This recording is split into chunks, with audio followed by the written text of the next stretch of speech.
really bored. Maybe I'm just really old and I'm like oatmeal isn't supposed to have things in it. Oatmeal's not supposed to be fancy. It's supposed to be oatmeal. What is this breakfast, a party? That's so funny, because my baby sister eats oatmeal like every day, but she only eats the dinosaur oatmeal. And it's got dinosaur eggs, and you pour hot water into it, and the eggs dissolve and turn into little crunchy dinosaurs. Wait, really? Yes, it's a real oatmeal. I didn't know that was a real thing. Wait, I'm gonna change my breakfast now. I'm changing my answer. I like that oatmeal. That's my favorite cereal. I think it's the only oatmeal that's like for everyone. Oh my god. I'm like I'm trying not to like Google in real time, but also I need to Google. I'm sorry. It's okay, you can Google it. Dinosaur oatmeal. Oh my god, it's real. It is, it's real. It's really cute. I don't eat oatmeal because I don't like the texture, but if I did, it would be the dinosaur one. I'm gonna buy this tomorrow. It looks so good. Please let me know how you like it. We never lie about oatmeal? What does that mean? Oh, they want to know how you eat a bagel. Is there more than one way to eat a bagel? I'll explain the question after, but real quick, how do you eat a bagel?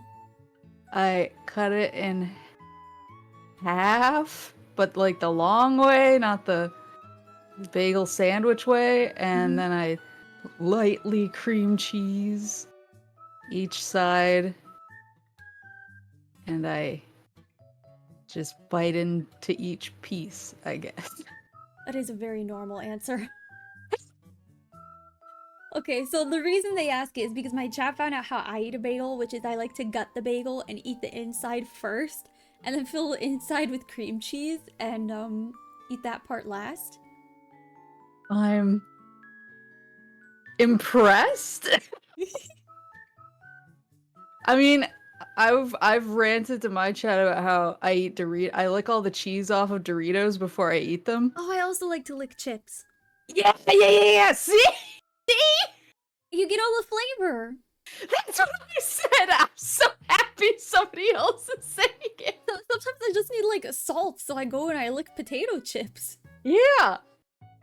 They're never gonna live this down. Everyone was like, nobody does that. Now I'm like, I brought the army. Now you have backup. You know someone who does it.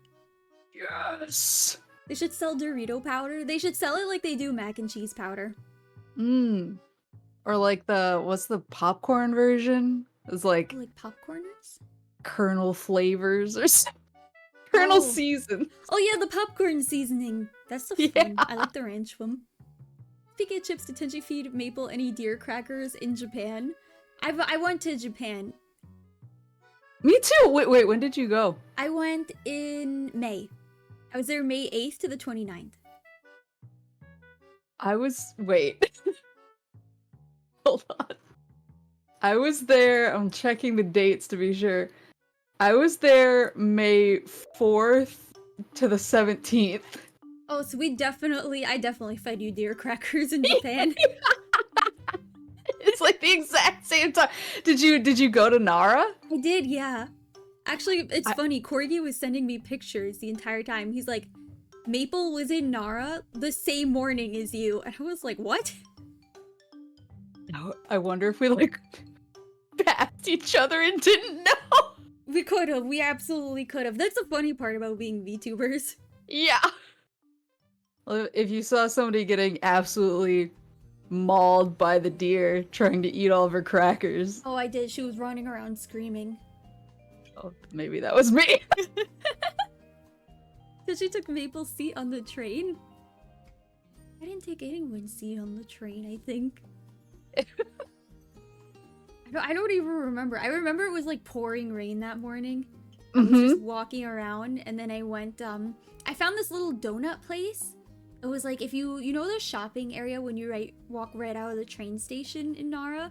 Yeah. So if you like kept walking all the way down past the Moe's Burger and turned, there was a donut place, and that's where I spent a lot of the time because I thought the donuts were really cute. They look like cats. Oh.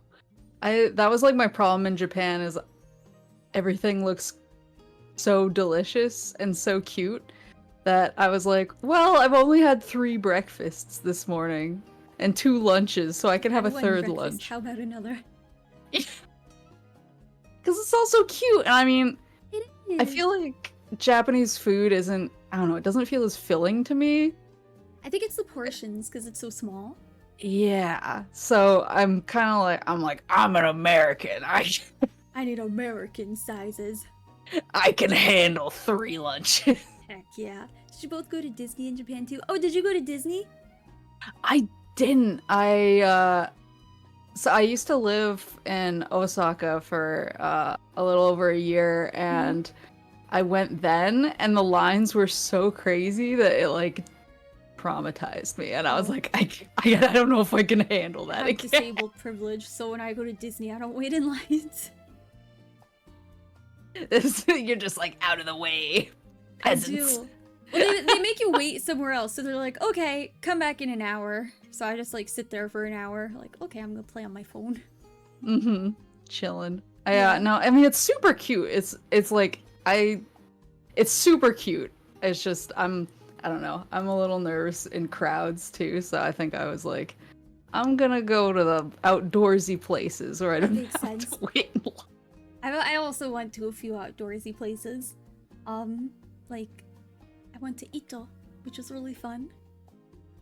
And Takayama. I really liked that place. Where else did you go? I was there, so actually started in Tokyo, and I started in Akihabara. The best place to start. Yeah, because I was like, I have a list of things I want to do and buy, and I started there, and then I went to Osaka for. So I was there. I was in Akihabara for like 4 days, and then I went kind of around the area, and then I went to Osaka for like 2 or 3 days, and then I went to Kyoto for 3 days, Oh, and nice. then I came back to Shibuya for like 2 or 3 days. I'm trying to remember the exact, but I went to like Yokohama and Nara, and so I lived in the Kansai region, but I spent 6 months in Kyoto. I had host parents. And then I had 6 months in Osaka where I lived in an apartment with other people. And so I kind of had experience with both places. So I was like, oh, I have all these shrines I miss hanging out at. Yeah. So I was like, I went to like Kiyomizudera and Sanju Sangendo, and then Nara's my favorite place. Nara's so I had to go there. pretty. I loved It's it. the best. It's so nice. It is. I love all the deer. The deer are so funny.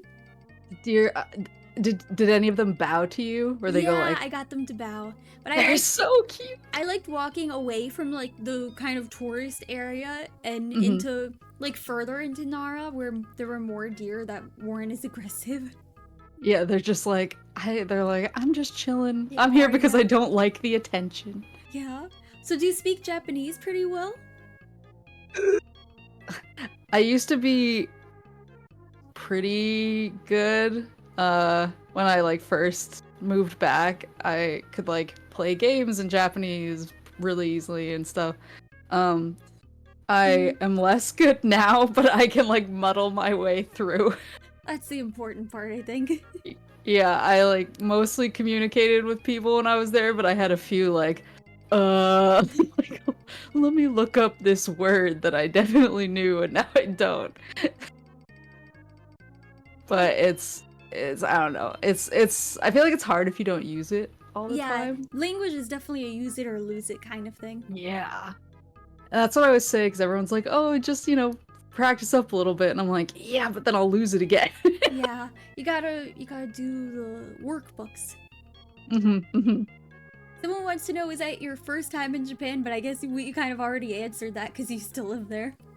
Yeah, well, my first time I was in high school because I went on an exchange program, and then I went back later and lived there for a year, and then I went back after that because I worked for a Japanese company for a little while, and so they would send me there for business.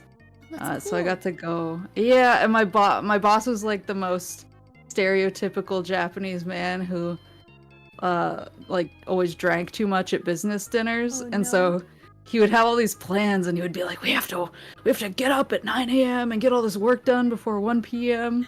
Oh And no. then I would wake up at 9 a.m. and I was like, hey boss, I'm ready to work, and he was like, I'm so hungover, do whatever you want until until the meeting later. And so I was like, yay, I'm going to Akiba. That's great. Oh, It was Courtney like wants to basically a know, vacation. Maple, do you bake bread, and what's your opinion on sourdough? Oh my god. It's like I said this to you in DMs, You but to did, yeah. me, baking bread is like the Dark Souls of baking. I don't know, I find it pretty easy. You're a stronger person. I think it's learning timing for things in your climate, and that's kind of like the secret to it. Have you ever watched the Great British I Baking love Show? the Great British Baking Show. Me too. We have a watch along in my Discord every year because I'm like obsessed. It's so But cute. It's such a good it's show. so good. Yeah. But like every time I think, I'm like, maybe I should try baking bread. I just think about Paul doing anything, and I'm like, Oh, he's gonna crack open my bread, and he's gonna be like, the structure's all wrong. It's underproved. He'll like pull some of it out and be like, this pot's raw, and I'll be like, oh. honestly, shows like that kind of motivate me to do more and like try new Yeah. things. I Yeah, really like working on technique after I watch those. I feel like they made me want to try like patisserie and like Yeah, flaky stuff because I've, I was like, yeah, I like making parachute. mm, mm. Like the folding. I didn't understand until I watched them do it, and then I was like, oh, I get it. I get the how exactly how they're getting the layers. Okay, this makes Yeah. more sense to me now. And so I actually was able to like do some of that after I watched it, but bread is just so intimidating. I just feel I actually have a sticker in my Discord that's Paul like flipping a piece of dough above his head with all of this flour flying off of it, and it just says bread. 'Cause I'm I like, love that. It's stodgy. No, not it's stodgy. he's gonna say it's stodgy. I regularly quote whenever I bake a pie and I cut the pie open, I go, no soggy bottom. No soggy bottoms here. It's or if I bake something and I'm like, it was worth the calories. Mary Berry. I wish she was still on the show. She was such a good hostess. I miss her, but I love Prue now that she's settled in and she's not like spoiling the show on Twitter anymore. Yeah. Prue, I wasn't sure about her at first, but I'm adverse to change. Same. I was like, well, even when Sue and Mel left and they brought like Noel in, I was like, I don't know about this, and now I'm like, Noel, my beloved I know, son, I never like leave Noel me. too. He's very funny. And he always makes a best friend with one of the bakers. Yes. Like, And then he he's gets so chosen. sad when they leave. It's so wholesome. It's such a cute Oh, show. it's so good. It's so good. It is. Underproved at first. Would you want to live in Japan full time again? I've heard it's not everything it's chalked up to be. Yeah. It's hard because there's a lot of things I loved about living there. Mm-hmm. Like the public transportation is really, really good, and I'm not even like I'm not somebody who likes going out a ton, but I feel like I would more if it was like that. But it's like super safe, and honestly, I love all the food, and everyone's always really nice to me. But the spiders are really big. Spiders Which definitely a downside. they're so big. And I feel like if you're in certain areas, you don't get them as bad. And so you can kind of get around that. But Yeah. I think the hardest thing for me is like having worked at a Japanese company, I did not like the work culture at all because I'm a little bit more laid back. Yeah, you And seem very laid back. Like, you give very laid back vibes. yeah, and I was like, I don't know if this is for me. So I feel like if I lived there, I would need a really flexible job, like remotely, that I could work where I wouldn't have to work for a Japanese company and have the expectations on me. That makes sense, yeah. Because it's the type, like, at least my company, I've heard that places are starting to get more relaxed, but at least my place was like, if you were 5 minutes late coming back from lunch, and we were all salaried, so we always worked overtime and everything, but if you were like 5 minutes late coming back for lunch, they would be like, that's the company's money. And you're like, okay, I was in line at CVS. So it's, yeah, I think that's like that's the biggest downside for me, but I really like it.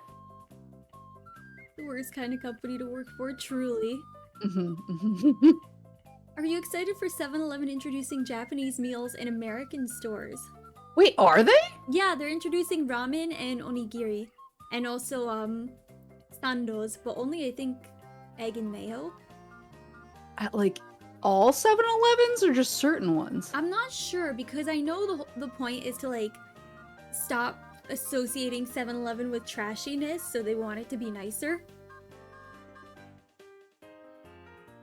Well, I actually I went to school in Japan for a little while, and that was like one of the things that they taught us was that the way that the Japanese 7-Eleven was set up, because obviously it was originally not a Japanese company, but when the whoever was in charge of the Japanese branch opened it up, and he just managed it so beautifully, and it became like so well renowned in Japan. Like all of the other branches were basically like, tell us your secrets, king. Give us your secrets. Why are you so successful? Yeah, everyone was like, how do you do it? So I assume that they're just like, how much can we replicate what that guy did? Probably, yeah. Please, oh please, think of the shareholders. Think of the shareholders. The office moment. So, what was your first exposure to VTubers? I don't remember my first like exposure, but I like knew of VTubers in kind of a abstract way, and people would post mostly pictures of them on like Twitter sometimes, and I was like, oh, I guess it's a streamer who's also an anime girl. That's kind of cool, but at that point I didn't really watch many streams or anything like that either, so it didn't like I wasn't like thinking about checking it out because I was like, oh, I don't really watch streams, but I guess that's a cool thing to do if you are streaming. And yeah, just had no interest, but one morning some of my friends sent me Inugami Korone playing some retro games that they thought I would, because like they were like, oh, she plays retro games and you like retro games, and I was like, oh yeah, I don't really watch streams, but I'll take a look because you guys sent me the link. And then And that was history. like 24 hours later, I was like, I haven't slept. I'm married now. I have a wife. She's a dog online. That sounds like the title to a light novel. My wife is a dog online. My wife is a dog online, and I don't sleep anymore. Yeah. Yeah, and I that was kind of it. I was just like, oh, I like this game, and then I was like, oh, she's so cute. Oh, she's so amazing. She found true love that night. She did. It's your canon event. And I've never wavered. She's like, oh, it's been my Kami Oshi. Aww. So how did that lead to you becoming a VTuber? Is it because you saw her and wanted to try it out? Not even like right away, because I watched her for a long time before I even like thought about or tried to become a VTuber. Mm-hmm. But it was mostly, I don't know, like expose myself too much, but like mostly I watched her for a long time and I was always like super chatting her and like buying all of her limited merch, and I was like, I love her, I Because love she's an her. oiler. 100%. And I was like, I don't know, I was just kind of like, oh, like this makes me so happy watching this. This always puts me in such a good mood, Mm. and I was like, I love how she seems like she's having so much fun with the games, but she's also having fun like kind of poking fun at her chat and having her chat poke fun at her, and I Mhm. like the back and forth, and I was just kind of like, oh, that would be kind of fun to have something Yeah. like that. And so I was like, yeah, I would just love to, I don't know, play games and have people make fun of me and have me yell at them. And so that was just kind of it, I think. It was just like, I was like, yeah, maybe I should try it, but I didn't really know like what that entailed. I was just Mhm. like, let's figure it out. So how did you come up with a moose as your VTuber? Uh, so I live like deep in the woods Same. in the north. Yeah, in the north, and there's always a lot of moose around, and I've always really loved them. And whenever I would move away, I would always like miss moose, and I would always get things with moose on them because Mhm. it reminded me of home. And Mhm. so they kind of just became like my animal. I was like, oh, I love moose. They make me so homesick, Aw. You also and make demonic screams at night. yes. But yeah, it was really just like Mm. I just have them on everything, like because I love them so much. And so when I was like, oh, when I was like, what kind of VTuber would I be? I was like, of course I'm a moose. Of course. So follow-up Out question, how do you feel about stick season? Sixth season. Oh, I was gonna see if you understood a Noah Kahan reference, because he is also from the north. Oh, I don't. What's the ref? It's his song. It's Season of the Sticks. He's mean because he grew up in New England. It's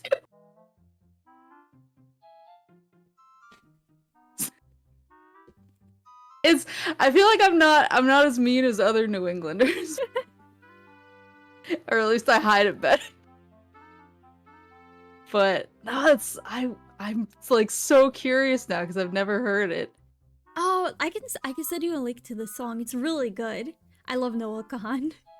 I'm so curious. Yeah, like I've occasionally had my accent. Like I don't.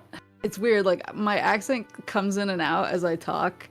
Like I feel like a lot of people who live, especially like in the northern part of New England, to have that. Especially if they've like lived elsewhere, and it like kind of gets weaker, but then in certain situations it gets stronger. And so I've always like sometimes it just, especially if I'm making fun of the New England accent, I wind up getting stuck in it sometimes, and I Yeah, can't like get back. she can't get out. Yeah. What does a New England accent sound like? There's a car alarm going off in there. Somebody go in and check it out. I say I went to the theater, sat in my chair, and had a coffee. So, I went I went to the theater, sat in my chair, had a coffee. Coffee. Coffee. Can you use your accent more on stream, coward? No. That's one thing everyone pointed out is theater, and I didn't realize that we say theater weird. Oh, I hear We it. You say it kind like, of put like two R's in it. yeah, theater. But like to me, it sounds so normal when I say it, and everyone always makes fun of me if they're not from here. They're like, theater, Thirder. theater. That's what it sounds like to me. Gonna go to the theater. The theater. That my chair had a coffee. I would accidentally drop chair sometimes in front of people who like didn't know where I was from. They'd be like, "What are you saying?"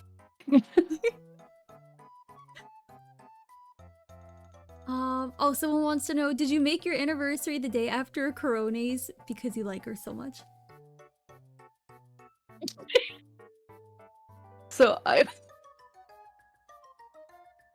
wanted to debut on her birthday, not because I'm a crazy person, but which I guess it sounds more like a crazy person if I say that. But I was like, oh, like because she was the one who inspired me so much, it would be nice to have like an homage to like she was the one who inspired me, and so I'd love to debut on her birthday as like as a thing. But then I didn't have like I was basically still getting some of my stuff and my assets and my model and everything like right up until I debuted, and so I couldn't do it on the day itself. I had to do it 2 days later. Aww. So, but it was close. It was close, and I Close knew enough. my intentions. We stand parasocial scrunkles.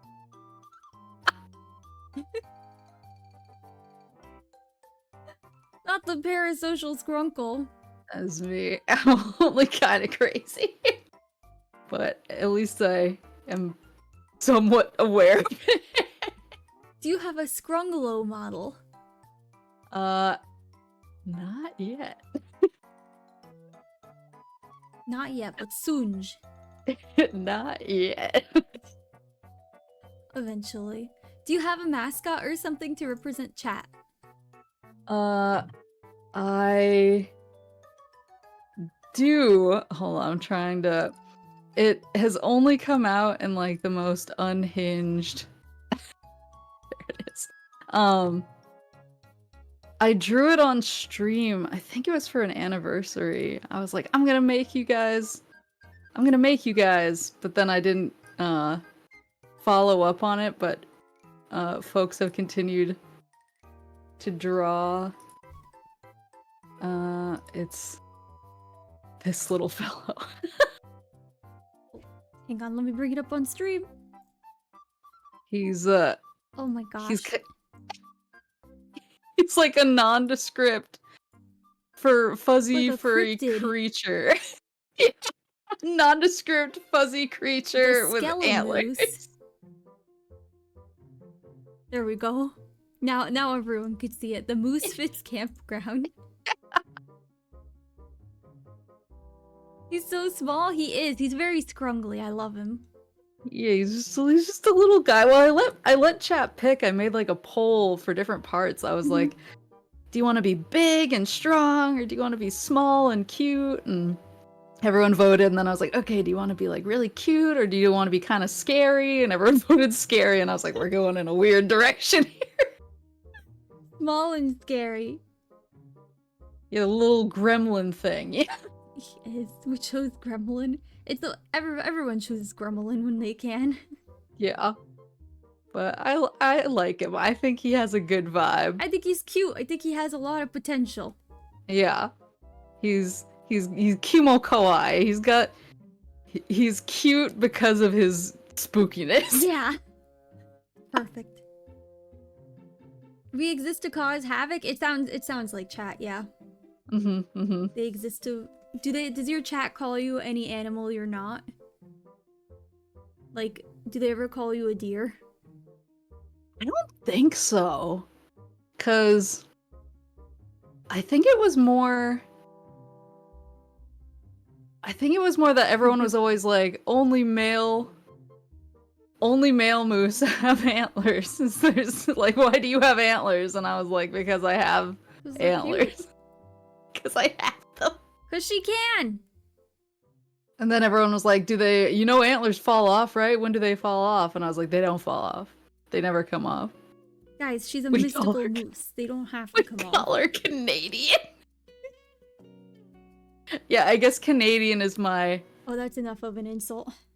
Is my... What's the word? Canadian is my fake animal name that they call me. Well, because when I first debuted, everyone was like, this is the most aggressively Canadian model I've ever seen. I mean, And I can kind of see it, but I can also see the New Englander. yeah, see, like to me, I was like, everyone's gonna know I'm from New England as soon as I debut because I'm a moose. And then everyone was like, Canada! And I was like, oh. And I didn't want to be like, I'm not from Canada because I didn't want to be like, I don't know, I didn't want to like dox myself or something, I guess. And so I just didn't say anything. I just kind of let them cook, and it just kept going. Who let Cat in the kitchen? They just kept going, and they were just like, and then it started like things started slipping through the cracks, but like I think some people picked up on it and others did not pick up on it. Like I'd play Phasmophobia and they would be like, "Why are you using freedom units?" And I was like, "Oh, my mistake." And I'd swap to Celsius, and then someone would be like, I have no idea what it says because it's in Celsius. yeah, they'd be like, "Is it below freezing?" And I was like, "I don't know." Or then, like, one of the final straws is we played Mario Kart, and my flag in Mario Kart was America, and everyone was like, haha, why is her flag American anyway? Uh-oh. And so I finally was just, when I opened a P.O. box, I was like, the jig is gonna be up. So I was like, Oh, no. guys, I have bad news for you. We have some bad news. Maple is not Canadian. I have a tragic announcement to make. It's worse than a graduation announcement. Get to come out as American. I actually had to come out as an anime watcher to my parents. I sat with my parents at the table and I said, I'm watching Naruto. And my parents were flabbergasted. They immediately said, Tenshi, you know the anime, you know there's hentai, right? That's what anime is. You can't be watching that. It was like, it's a show about ninjas. You can't watch Naruto. It's got the hentai in it. And then I continued to watch Naruto. I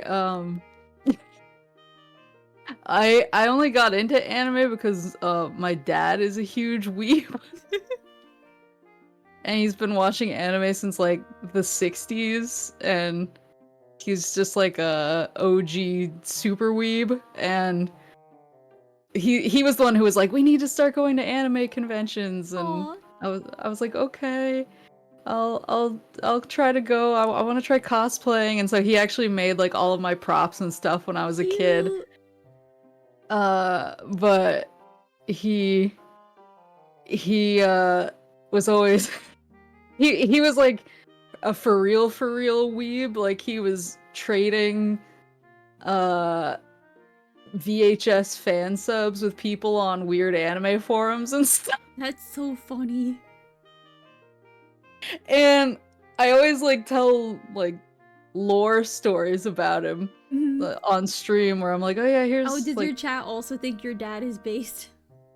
Yeah, they're all like, what a king. But I'll be like, oh yeah, like his #1 anime waifu is like Rio from Burn Up W. And after a certain point, I was like, everyone must think that I'm just like hallucinating. Like I've just made up this person. Made up dad. He never came home with the milk, so I have to fill in the gaps.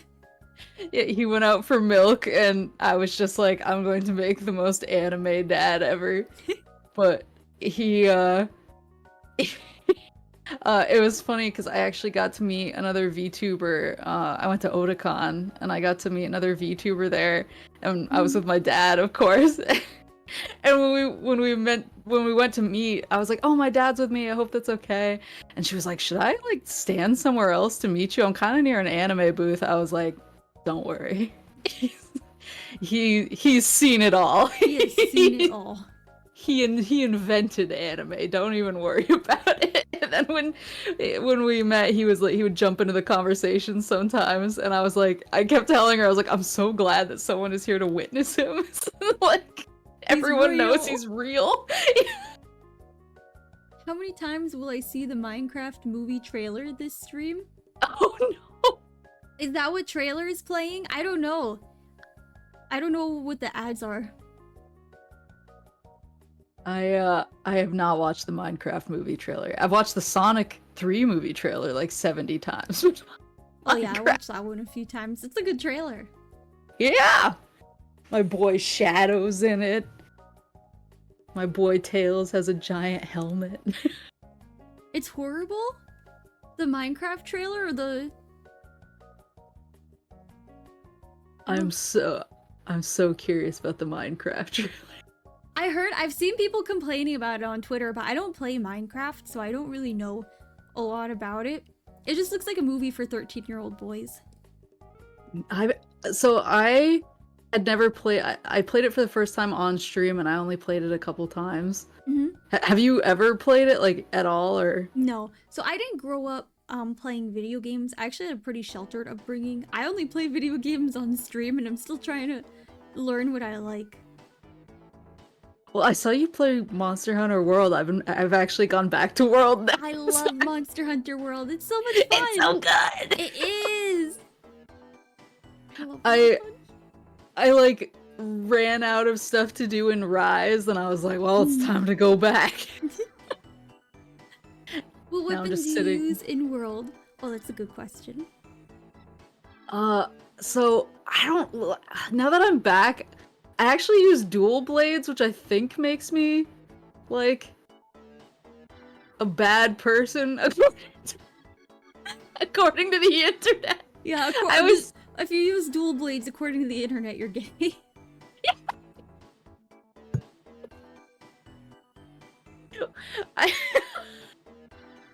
I see. But I use switch axe in Rise. I don't know why switch axe in Rise felt like really good to me, and I didn't like how dual blades felt in Rise. But then when I came back to World, I was like, ooh, dual blades are feeling good again. So I've just entered the blender state, and I just like I like doing cartwheels. Yeah, it's so good. I just like it. But I like just started playing World again like last weekend because I keep looking at Wild's trailers and I'm like, I'm so excited for Wilds. I wish it was coming out like tomorrow. I know, I need it in my brain already. I need to play it. I'm just trying to like hold the gap between now and Wild so I don't go insane. I play the Greatsword and I love it so much. The Greatsword, the timing I always felt like was really difficult for me. I consider that one of like the harder weapons I tried, but the one that I'll never understand is the bug stick. Oh, bug stick is weird. It's so weird. Grape mains the bug stick, and I'm like, how? How? To me, everyone holding a bug stick is playing in 4D, and I'm just I watch them do things, and I'm like, yeah, I literally don't know how you did that. Hi, bug stick user, Asa Chibi, TVT. Like, as far as I can tell, everyone using a bug stick is like hacking in real time to move the way that they do. They are. I have no idea how.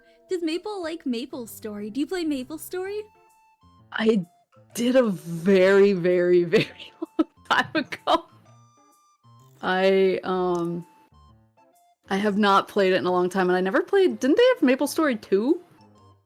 I've never played that either, but I played it like back in the day when like I'm gonna get everything wrong, when like Gaia Online was a thing, and like people made their avatars there, but a lot of people talked about Maple Story there. I played it a little bit then, but I am sorely uneducated. Yeah, I don't know a lot about Maple Story. I played it for a little bit with Mr. Soffit. He's my manager. And I got lost most of the time. Yeah, I just, whenever I play a game like that, I'm like, give me the cute clothes. Not literally me. I always say, if I can't customize a character, there's no point in playing. Yeah. And if the cute clothes don't come to me fast enough or varied enough, I'm out. Literally me. Like, I need to unlock this cute outfit. When I was playing Shining Nikki, I poured so many hours into it just because I would want a certain material to build an outfit and complete the set. I was obsessed. Did you also play Shining Nikki?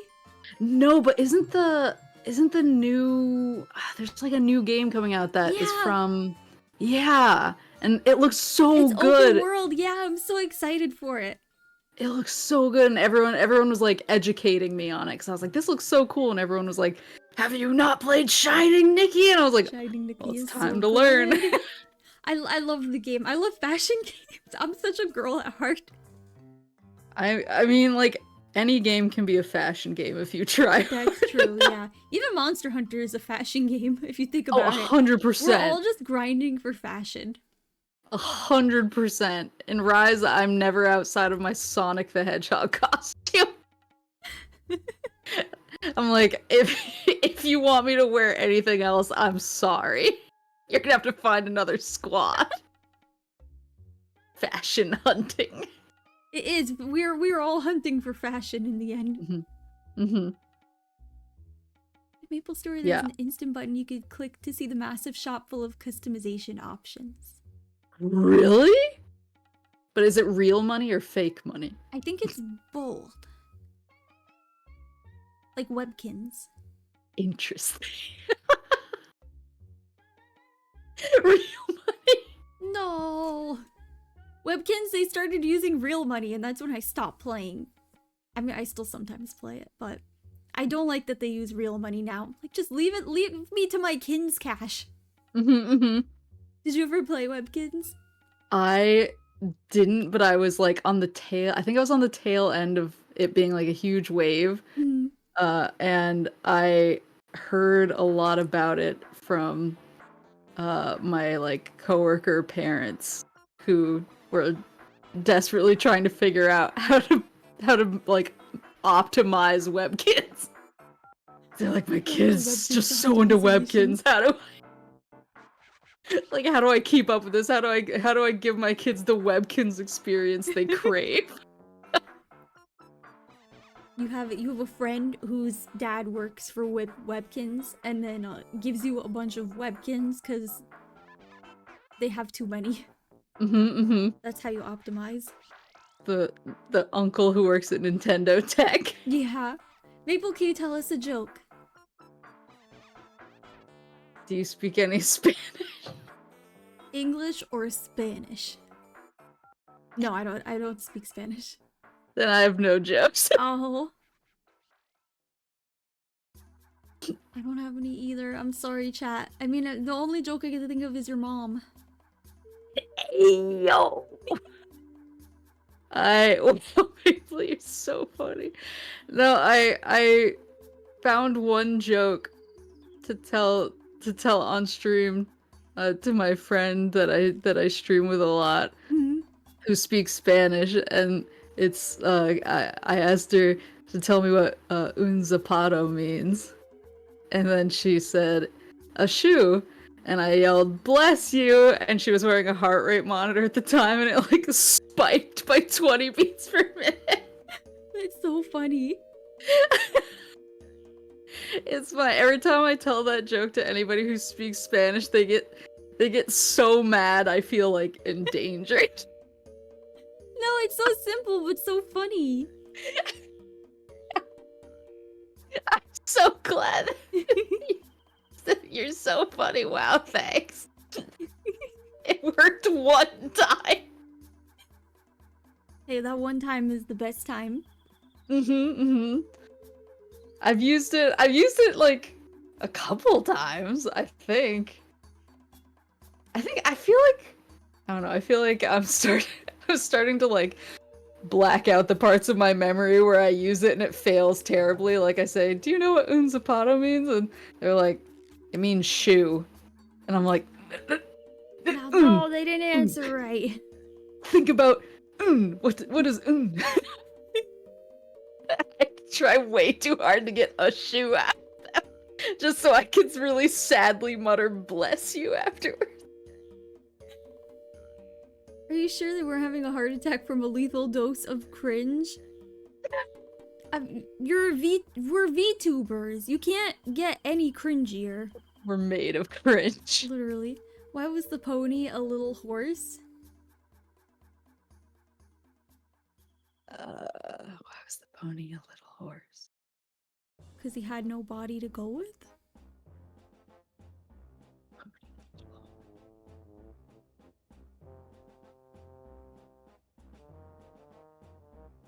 I don't understand. What? Do not. So everyone else seems to get it. Yeah, I'm like, please clap. I'm trying to figure it out. I'm trying to figure it out too. I don't understand. Why was the pony a little horse? Wait.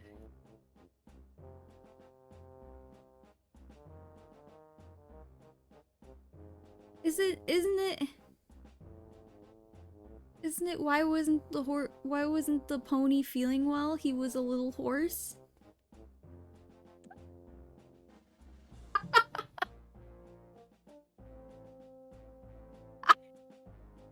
Got it.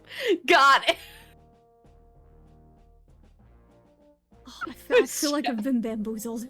Yeah. I was working so hard. I was doing like mental gymnastics. I was like, what? This collab was a mistake? What do you mean? Maple is my new friend. It wasn't a mistake. What is?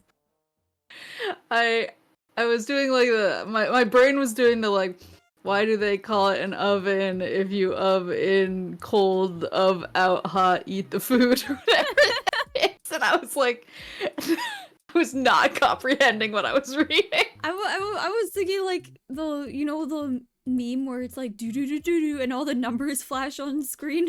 That's what I was thinking. I was just every time I hit a puzzle in a game I can't figure out, I'm just like, I'm math ladying this right now. I literally cannot do math. It's so hard.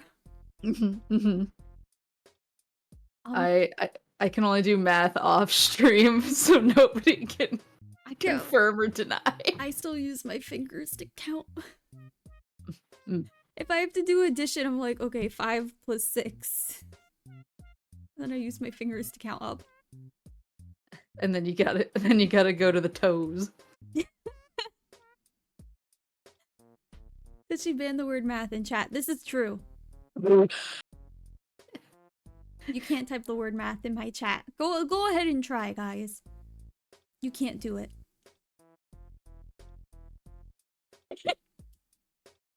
It wasn't posted due to conflicts with the channel's moderation settings. You cannot type math. That's why they always rate math instead. Math with a 4. Yeah, math backwards.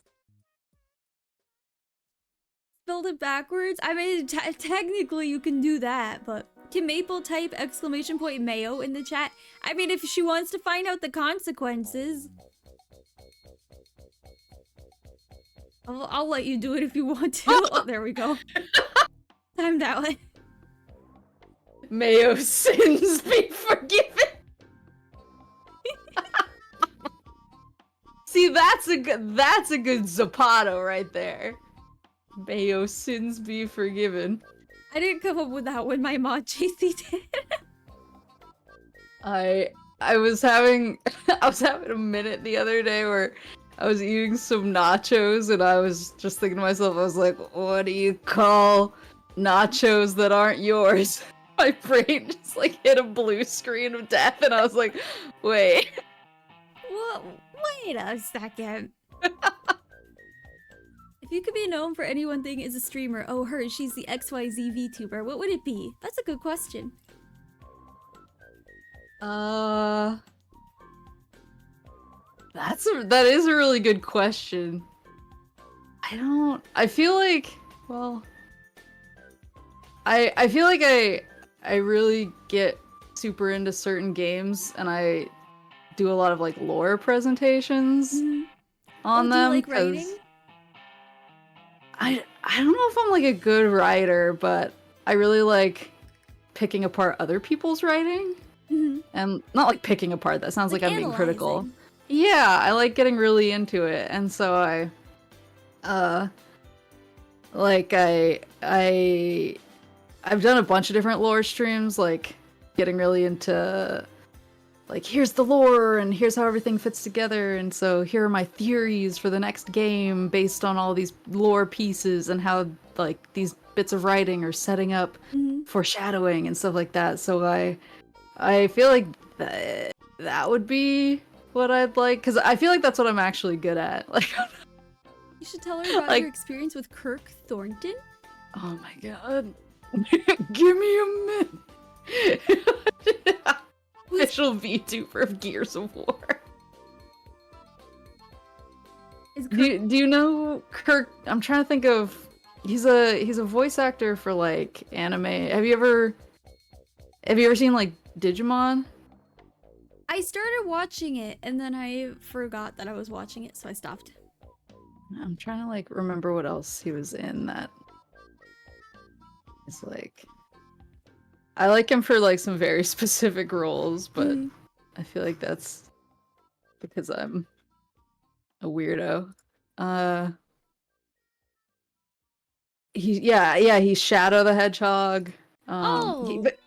Basically he's a voice actor for anime and games, but I used to work in games for a while, and I was mostly kind of like in my little gremlin cave at my computer, and and a lot of my coworkers did the more like going out and doing voice recording sessions and things like that. But there was one day where I really needed the dev PS4 in order to like test some stuff and get some stuff off of it, and so I couldn't find it in the office, and I texted one of my coworkers and I was like, do you have the dev PS4?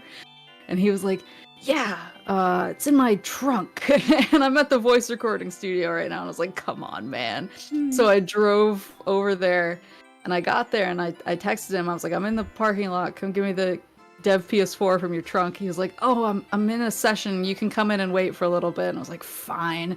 So I went in, and I was walking through, it was a pretty narrow hallway in the studio. And this like older gentleman was walking towards me, and I didn't recognize him, and so I just kind of like leaned up against the wall to let him by, and he went, oh, thank you. And right away my brain like clicked into gear, and because I'd just been playing he's Harry Mason in Silent Hill Shattered Memories, and my brain just froze, and I stared at him, and he noticed like my face drop and my eyes get big when I looked at him. And he just kind of looked at me, and he was like, you okay? And I was like, you're Kirk Thornton. And he was like, yeah. And I started crying. Because I really love him in Silent Hill, and he's one of my favorite characters in Xenosaga, which is one of my favorite games. How did he react to you crying? He started laughing, and he was like, I'm gonna be honest, I don't get this reaction very much. He was like really cool about it. I'm glad he was cool about it and not like mean. No, he was super nice, and he thought it was really, like, I guess he was actually working with my coworker at the time, and I just didn't know. Once he realized I was there, he was like, oh, he was like, yeah, I'll bring you over to him. And so they kind of like had a sensible chuckle about it at my expense. And I was like, I'm so sorry for reacting like that. He was like, no, it's funny, it's flattering. But he's been really nice to me since he's actually friends with like one of my mods who worked with me for a little while too, and so later on he gave me like a signed print of Shadow the Hedgehog before I'd played any Sonic games, and I thought it was kind of like funny. I was like, haha, I have a signed photo of Shadow the Hedgehog, and now all these years later I got into Sonic, and I was like, I have a signed photo of Shadow the Hedgehog. Now it has value. Yeah, now it means something to me. That's so funny. But yeah, getting back to the question, it was, I think lore stuff would be the best. Like I get really into like Dragon. I don't know if you've ever played any Dragon Age games um or like anything like that, but I get really into like that lore, and I've done like the Sony game Horizon Zero Dawn lore, and I'm really into Gears of War lore. And it's really, I just like I don't know. I like talking about the stuff in the world and why it's cool and why it fits together well, and then I like being like, and here's my crazy theories for the next game. That's just a theory. A game theory. Yeah, I wanna be that guy, but for VTubers, and I also want to make like one video and not like 76. Yeah. How are you supposed to maximize profit if you don't make 76? I'm not fully monetized. Yeah, it's I don't know, that's like I think the thing I get most excited about. And I know like when VTubers talk about projects and stuff like that, I'm always like, "Oh, that's so cool that they have projects." And then I'm like, I just made a 104-page PowerPoint to teach people about like lore for one video game like Well, that. see, also like PowerPoints. Yeah, I'm like, it's a project. It is. I love PowerPoints. Are you a redhead because of Alloy? No. I'm a redhead because it's the fall. Yeah, it's fall. That's why she's got maple leaves in her hair. Yeah. The leaves are changing. PowerPoint streaming? Heck yeah, we love a good PowerPoint. Did a Horizon lore stream. I predicted the second Horizon game in my lore stream, and all of chat made fun of me the entire stream. And then the next game came out, and everyone was like, "We're so sorry." She was right! Can we see your whole model? Oh yeah, can we see your whole model? Do you have any toggles or things that you don't normally get to show? I have different hair. I don't. Let me Small see. maple. I have my controller. Ooh. Oh, the boots are so cute. Yeah. Very tall. Yeah, she's really tall. I'm a tall moose. I can swap my hair like Short hair. Oh, it's so cute. the leaves all fell into my jacket. So cute. And then when the winter comes and the leaves are all gone, it's like, what? Crazy. Guys, she can make so many changes. What? So many cute hairstyles. I do have a crying toggle I don't use well. I don't use enough because I'm always like weeping on stream about games or something else. Short version is so cute. Yeah, I really like the fluffy short hair. Super cute. Yeah. I try to match my hair to the vibe of the game, so if it's more of like a I'm trying to think of the right word for it, like a hip, fun, like I guess yeah, like a hip, cool fashion game and stuff like that, I'll be like Hip, cool fashion hair. Tenshi, can we get a comparison height with you? I guess. Oh no. How's the weather down there? A little cool. Oh my gosh, you're so tall. I think I come up to like your belly button, maybe. Yeah, I'm over 6 feet tall. Oh my gosh, I'm under. Or over 7 feet. I'm under 5 feet. It shows. Over 7 feet, like a real moose. It's a moose, yeah. Chat's going crazy. 6'13", all muscle. 6'0" versus 5'11". Could jump over Tenshi. She could jump and clear me. Oh my gosh, she did it. Do a flip. Wait, hold on. Do a flip. Do a... Oh my gosh, there she goes. She's gonna flip. Look at her go. She is flipping. She's crying while she's flipping. Just for you, chat. She flipped. George would be proud. George would be. I feel like... Guys, start drawing the fan art. It's okay. Do a barrel roll. I don't think VTubers could do a barrel roll. Unless I mean, you could do unless you went like sideways. Oh no, it takes me so long to do one. This is why I invested in a very loose mouse wheel. Oh, that's a good idea. People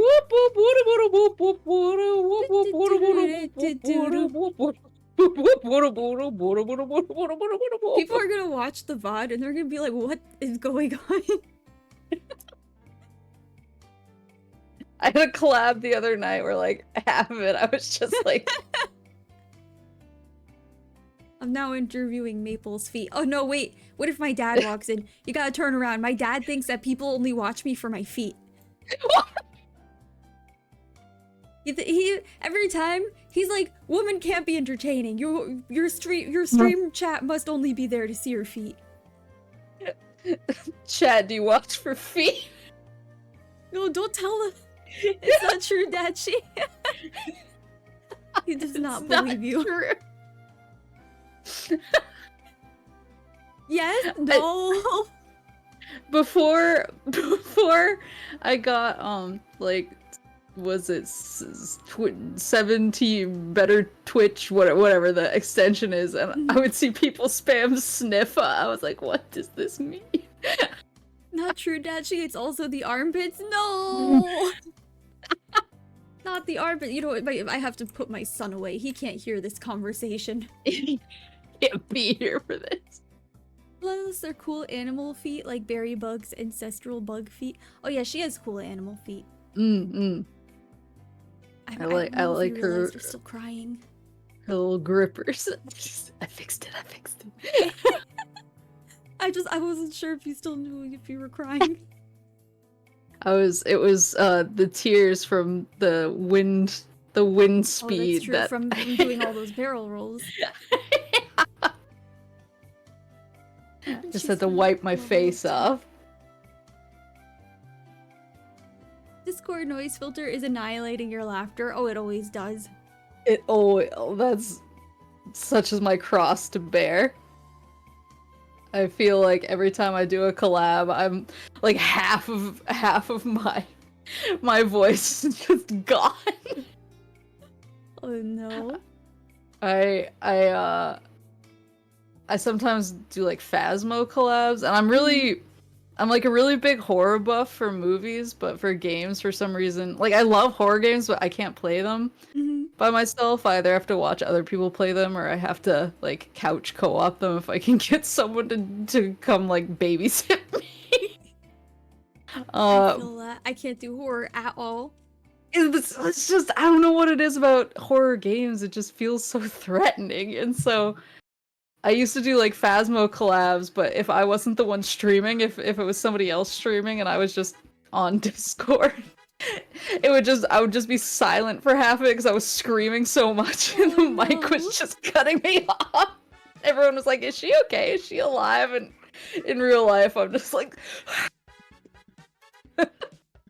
It cut you out now too. Has Maple talked about soup yet? Do you like soup? I like soup, but everyone thinks I can't make it. Why do they think you can't make soup? Because they think that my idea of soup is wrong. What's your idea of soup? Is this like cold soup or something? No, it's just like, to me, when people were like, how do you make soup? And I was like, you heat up some water and you throw in some ingredients. And they were like, water isn't soup, it's like you need to have broth. And I was like, no, like you heat up some soup. Start with a water base. Yeah, you throw some like chicken in there, you throw some noodles in, and you have chicken noodle soup. Yeah, the chicken becomes the flavor. Thank you! It's... How do they think that chicken soup is made? I'm so confused. They all get mad at me. I don't even eat meat and I know that. Yeah, I'm like, you throw in some chicken, you throw in some noodles, you get chicken noodle soup, and they're like, no! Yeah, you boil the chicken to make chicken stock. I'm so confused because like I made soup yesterday. I boiled water with sweet potato, butternut squash, and a carrot, and then I immersion blended and I had soup. See, oh, I feel That's how so you make soup. vindicated. This is my vindication stream where I'm like, see everybody, Yeah, you can make soup with water. Where do you they can think the make soup liquid with part of the water. soup comes from? That's exactly what I say. You can make soup with water. You should lick your chips. I feel so vindicated right now. What's the most expensive thing you've destroyed out of clumsiness?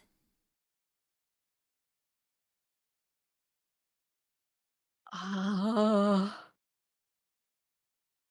I guess, I mean, it's the most basic answer, but I guess my phone. I bought a new, this was a while ago, but I bought a new phone.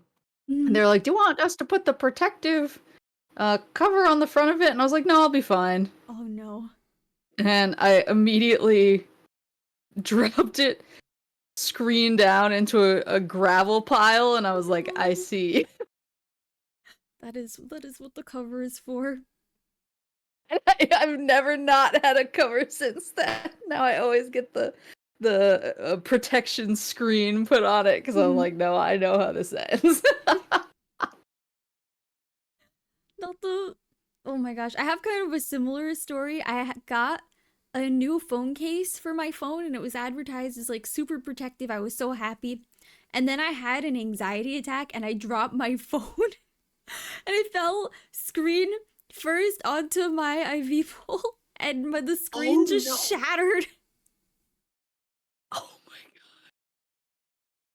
It's like it's after the drop, but before you pick it up, that's the worst feeling because it's Yes, like Schrodinger's broken screen at it that is. point, and you're like, it's either okay or it's a disaster. And I'm Yes. not sure which it's gonna be. Now I will always spring for the protective case. I'd rather pay $30 for the nice protective case than another $100 for a new screen.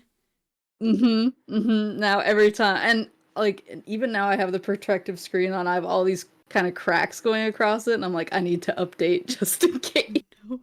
Yeah. I have my screen protector has a tiny like hole in it from where my nail snagged it, and now I'm like, oh, I have to be so careful. hmm hmm the structural integrity of the $30 phone screen is precarious. It is. It's so funny because they're like, oh, the phone is made of like Gorilla Glass, right?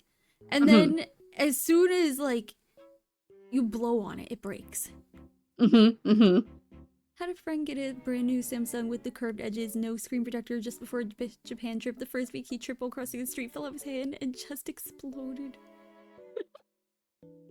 No. It just exploded. Let this be a cautionary tale. I've luckily never done anything like I've never dropped like coffee or juice onto a laptop or Mm. anything like that.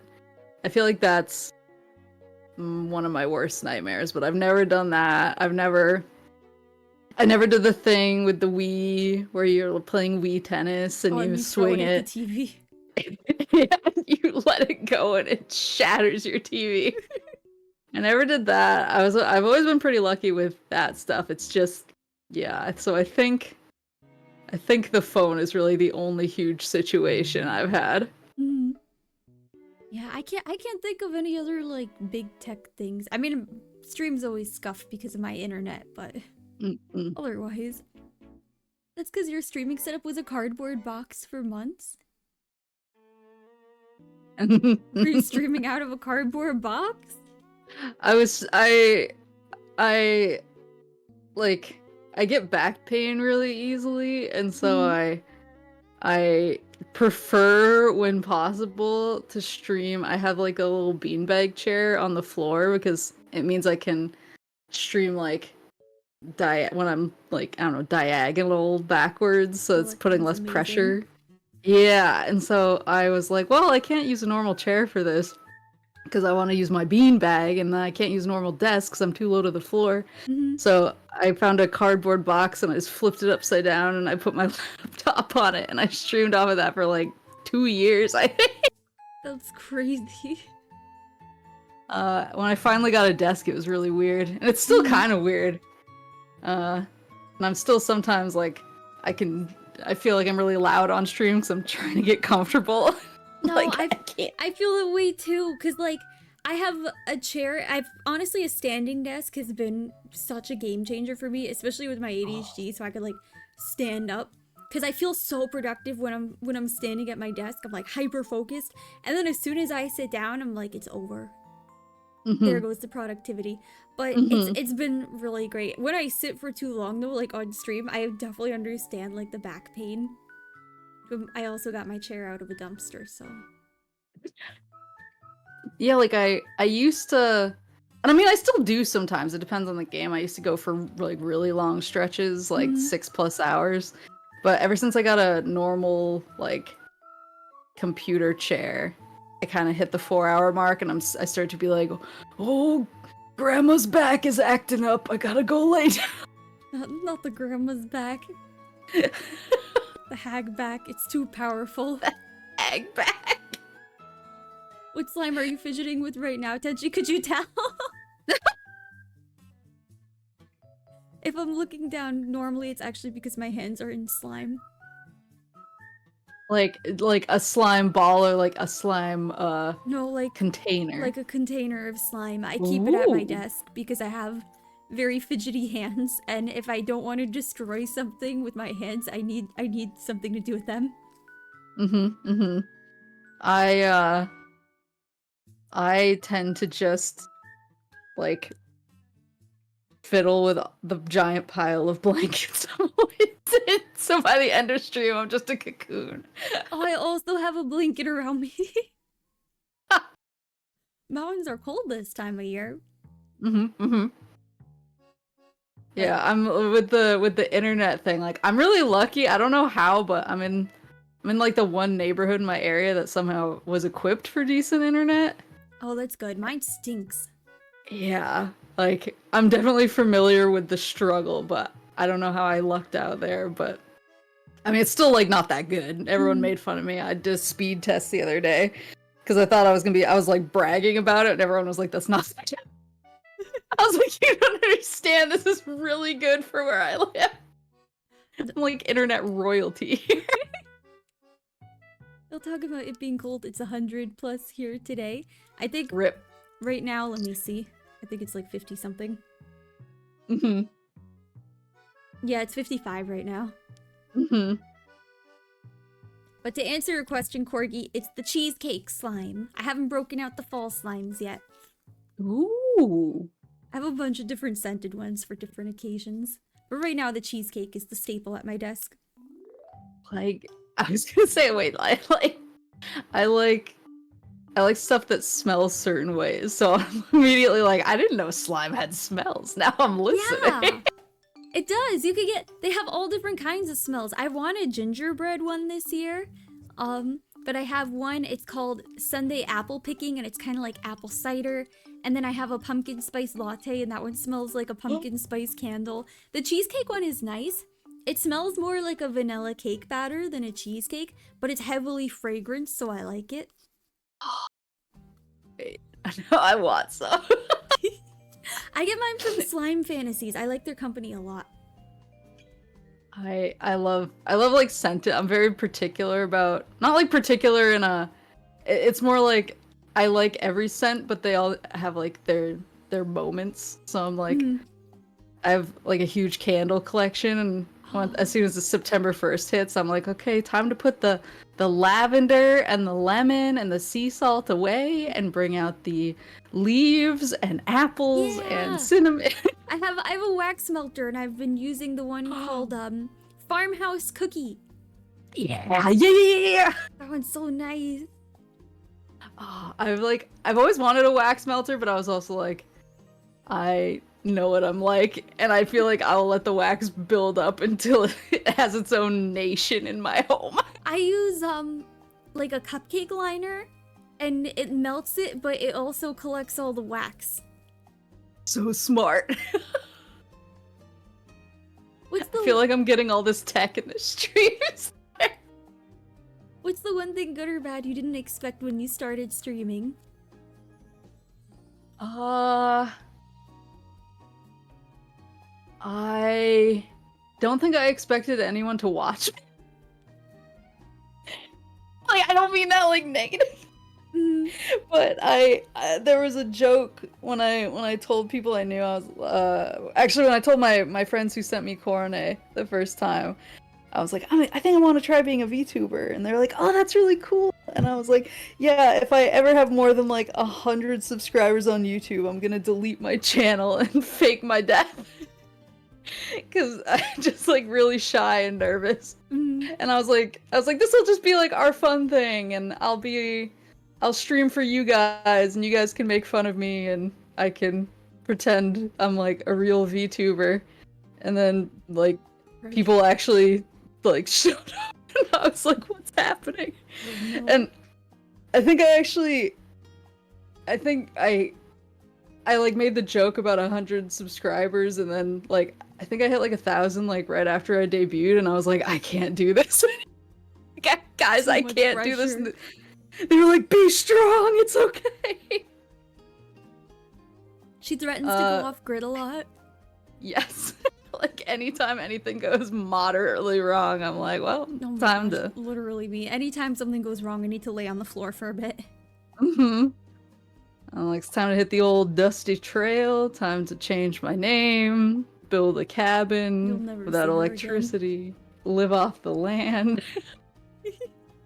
Maple, what's your Dunkin' order of choice? Oh, my little regular extra. From one of the 17 dunks on the street. I do just kind of like regular. Regular at Dunks is just like a black coffee with sugar and cream. I'm usually a black coffee person, but Dunks black coffee is a little bit, I don't know, it's a little bit weird. It doesn't say. I think they make the coffee specifically to have cream and sugar put in it. Because that's what everybody does, so it's like not balanced right without it. But in the summer they actually have a blueberry coffee that's really good, and nobody believes me because they're like, it's just Dunks. I'm like, no, you don't understand, it's legitimately good blueberry coffee. My dad likes their coffee. It's so good. I like their lemonade. The strawberry dragon fruit lemonade is so good. Yeah, I still can only really eat like Dunkin' donuts, though they've gotten a little bit different recently, but they're my favorite donut. I've never been a. I like the pop-bum thingies. Yeah, the Munchkins. Yeah. I like those. They're really good. The Munchkins are a way of life for everyone in New England under the age of 12. Like, it's like 90% of your diet. Once you hit 13, you can transition to adult food, but before that, it's just a Munchkin-based diet. I'll never forget. I walked into a Dunkin' last year, and I was having like a moderately bad day, and all I wanted was a lemonade on the last day that they were selling them before pumpkin spice, and the lady goes, do you want an entire cup of Munchkins? We're just gonna throw them out. And I was like, yes, please, I love you. Yes, queen. And it was free. It was amazing. I feel like 99% of the time, everyone who works at Dunkin' is just like secretly just an agent of good. They're so chill. Yeah. When I was moving last time, I was checking out like the new area I was moving to, and there is a Dunks down the way, and I was like, oh nice, I'll check out my local Dunks. So I drove down there, and the employee was getting arrested by like 7 cops at once, and I was like, what did he do? And I just drove away. I was like, what did this random Dunkin' man do, and why did it take 7 people to take him down? As one does. Donuts. As is tradition. Like, Yeah, laundering donuts. He just has he's like a laundering trunk. donuts. Just a trunk full of donuts. Pop that baby open in the parking lot. Hey kid, you want some donuts? Slaps out of car. This baby can fit so many donuts. Likes is an understatement. Okay, it's true. I like the Dunkin' lemonade a lot. Every time I go out, I'm like, I need my little girl treat. I need my little girl drink. Do you ever eat? Do you ever eat donuts with the lemonade? Like dunk them into the lemonade. No, just like eat and drink them at the same Oh time. yeah, Like, that'll do. I see. But like I drink the lemonade and then bite the donut, but I swallow the donut. I don't like put them in my mouth at the same time. I like I hidden lore. Yeah, I I have a weird thing with donuts and lemonade where I'm just like it's too sweet to have them Oh. both. I need something to cut the donuts with like coffee because coffee's more bitter Mhm. and so it balances out the sweetness of the donut. But um yeah, I have a like relevant story to it is like the reason why I learned that I can't do them both at the same time was because I was working E3 one year and they have like a table for people who are working at booths. It's like hidden in the back where you can go and get some snacks if you want, but they only had donuts and lemonade. They had donuts, lemonade, and coffee Mhm. on it. That was it. That was the entire spread. They probably went to Dunkin' actually, now that we're talking about it. Probably, yeah. But I don't want a hot drink right now because the floor's kind of hot, but I really want something to wash the donuts down with. So I tried the lemonade and I was like, Too sweet. too much sugar all at once. So I was standing there like struggling with it. And I finally got a cup of coffee and I was like, whatever, I'll deal with it. I need to cut the sweetness. And I was standing there struggling with this and I turned and standing down the table for me was Shigeru Miyamoto. Just like pounding donuts and lemonade like it was the greatest thing he'd ever tasted. He's about to bring that to Japan and have a revolution. Yeah, and I was like, how is he doing this? I was like, why is he here in like the peasant part of the convention, first of all? 'Cause, like there's no reason he should be in this part of the building. And then like second of all, how is he eating donuts while drinking lemonade? This is like I can The barely do Japanese this. And, palate. yeah, and he was just like, oh, he looks so pleased with it. And I was like, what is happening? I like went back to the booth I was working at and I was like, guys, you'll never believe what I just saw, and I can't comprehend it, and it's upsetting me now. She could not believe her eyes. What's the best donut? Maple? Maple donuts are really good. I like They're so either good. those or the pumpkin spice donuts in the fall. Yeah. I like maple donuts, but I also like maple bars that have like the little smidge, like the maple frosting on top, but a little smidge of maple filling as well. They're both exquisite. Yeah, maple bars are really good. There's a one bakery on the West Coast that I visited one time that has like maple men, and they're like shaped like big gingerbread men, but they're donuts. Ooh. And yeah, so there's just like man-shaped donuts, and they're pretty big, but they're all covered with maple. Do you And eat the head first so they don't suffer? yeah, you you put them to bed.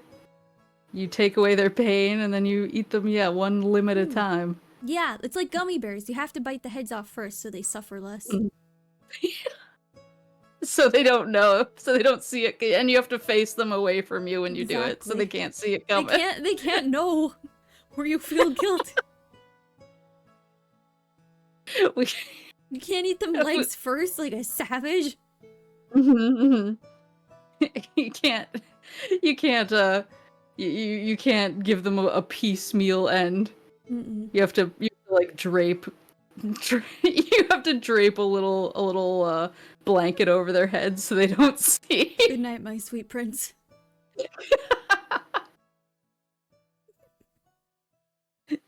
Maple spitting bars right now. Maple bars. Maple. So do you have any future goals that you want to accomplish as a VTuber?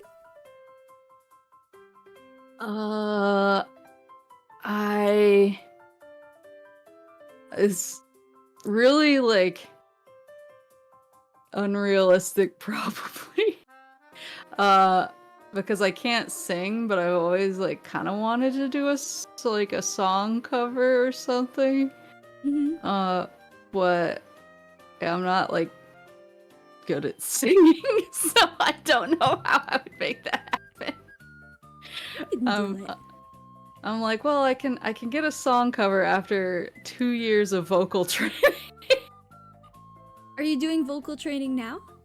No, I usually just sing in my car or when I'm wandering around the house to try and figure out how to do it better.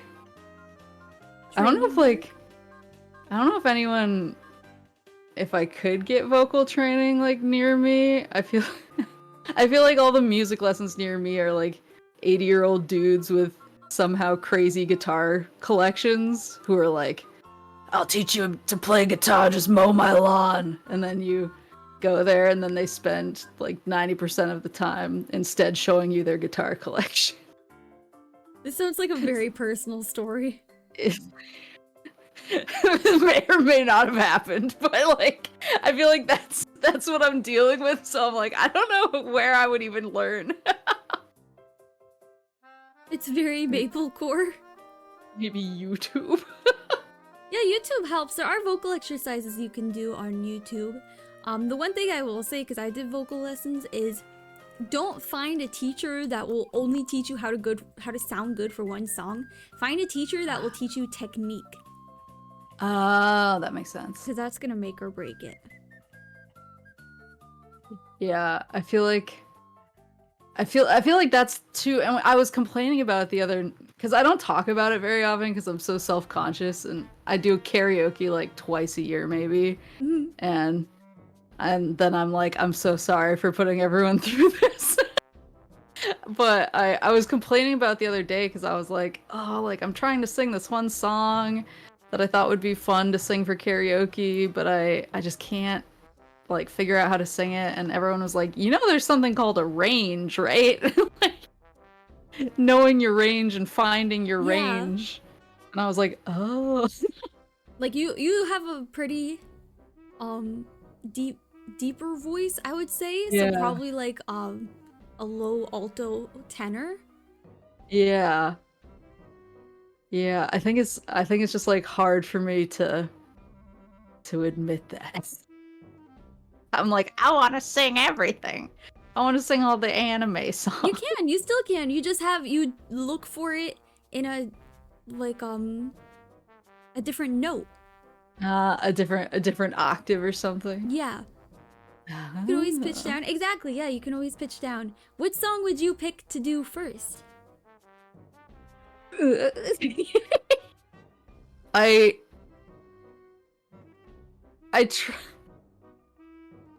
tried. I'm like, I don't know, I'm so shy all of a sudden, but I tried actually making my own mashup like a year ago. I mashed up all of the vocal songs in from Sonic Frontiers, and I was gonna try and do that, but then I got really self-conscious about how my mashup sounded like halfway through, and I abandoned it. No. I guess I was like, oh no, like I'm not good at mashing up songs. I should find something else. But but then I was trying to figure out like what I would want to do, and I don't know. It's hard because I feel like I would want to do like a song from a game that means a lot to me or something. Yeah. But I'm also, those aren't necessarily the songs I'm best at singing. So. I think the most important part is to have fun with it. That's true. I also had, well, I don't know, maybe there is stuff I could do. I'm just now my brain is going because I'm like, oh, there are like there's covers of, you know, bigger, more hit songs in games and stuff like that, but like the game version of it, like the Evil Within 2 has like a Duran Duran song, so like, oh, maybe I could do something like that, but I don't know. I'm like very. I just get really like shy about singing. I think because I have a deeper voice and I was trying to sing higher songs, and then I'm like, what am I doing? I mean, it's not a bad thing. Everyone's got different voices and they all are very unique. Yeah. You just have to figure out how to make it work for you. That's true. You can always do your own interpretation of the song. Yeah, that's true too. Yeah. Yeah, I'd probably stick too strong to the letter of the law, where I'm like, well, this is what the real song sounds like, so if I don't sound like that, I'm breaking the song law, and the music police are gonna come pick me up. The music police are gonna come pick me up and take me away. Yeah, singing is about finding your voice, not parroting. Yeah. Yeah. That's a good way to put it. I'm just like, I don't know, I'm very goblin-y about singing for some reason. No, it Sometimes makes sense. A lot of people are self-conscious about things. Yeah. I don't know. Well, it's so funny because sometimes I like see other VTubers who are like, I can't sing, and then they put out a like their own cover song, and I'm like, oh, it's so good. And I don't know, it makes me want to try, but you should. I'll try to be brave. I've been trying to, like, that's my whole thing right now. I'm just trying to be brave about everything. So maybe that's my next thing on the brave list. If you don't do it, your chat's gonna call you a coward again. They're gonna call me a coward.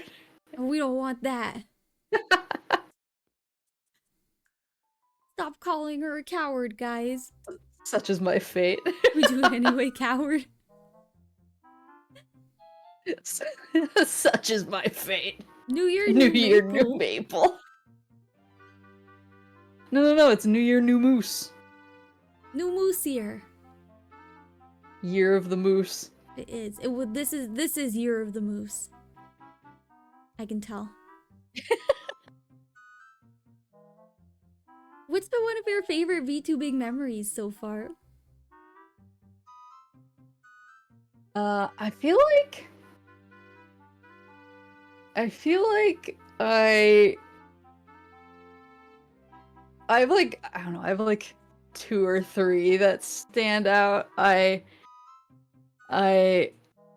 got it's like, I know objectively it's probably not a good movie, but my favorite movie is Doom from 2005. Mm-hmm. And I was always ranting about how much I love it to my chat, and then they got me a cameo from one of the actors for my birthday one year, and I watched it on stream, and I was like having a meltdown. Because I was like, oh my god, it's funny.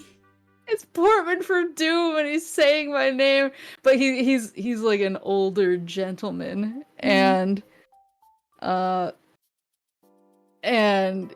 he's not like super technologically savvy or like down with the culture, and so he was like, I looked at your YouTube. I like your VTube very much. I watched a little bit of your VTube and it was cute. So like, good luck with your VTube.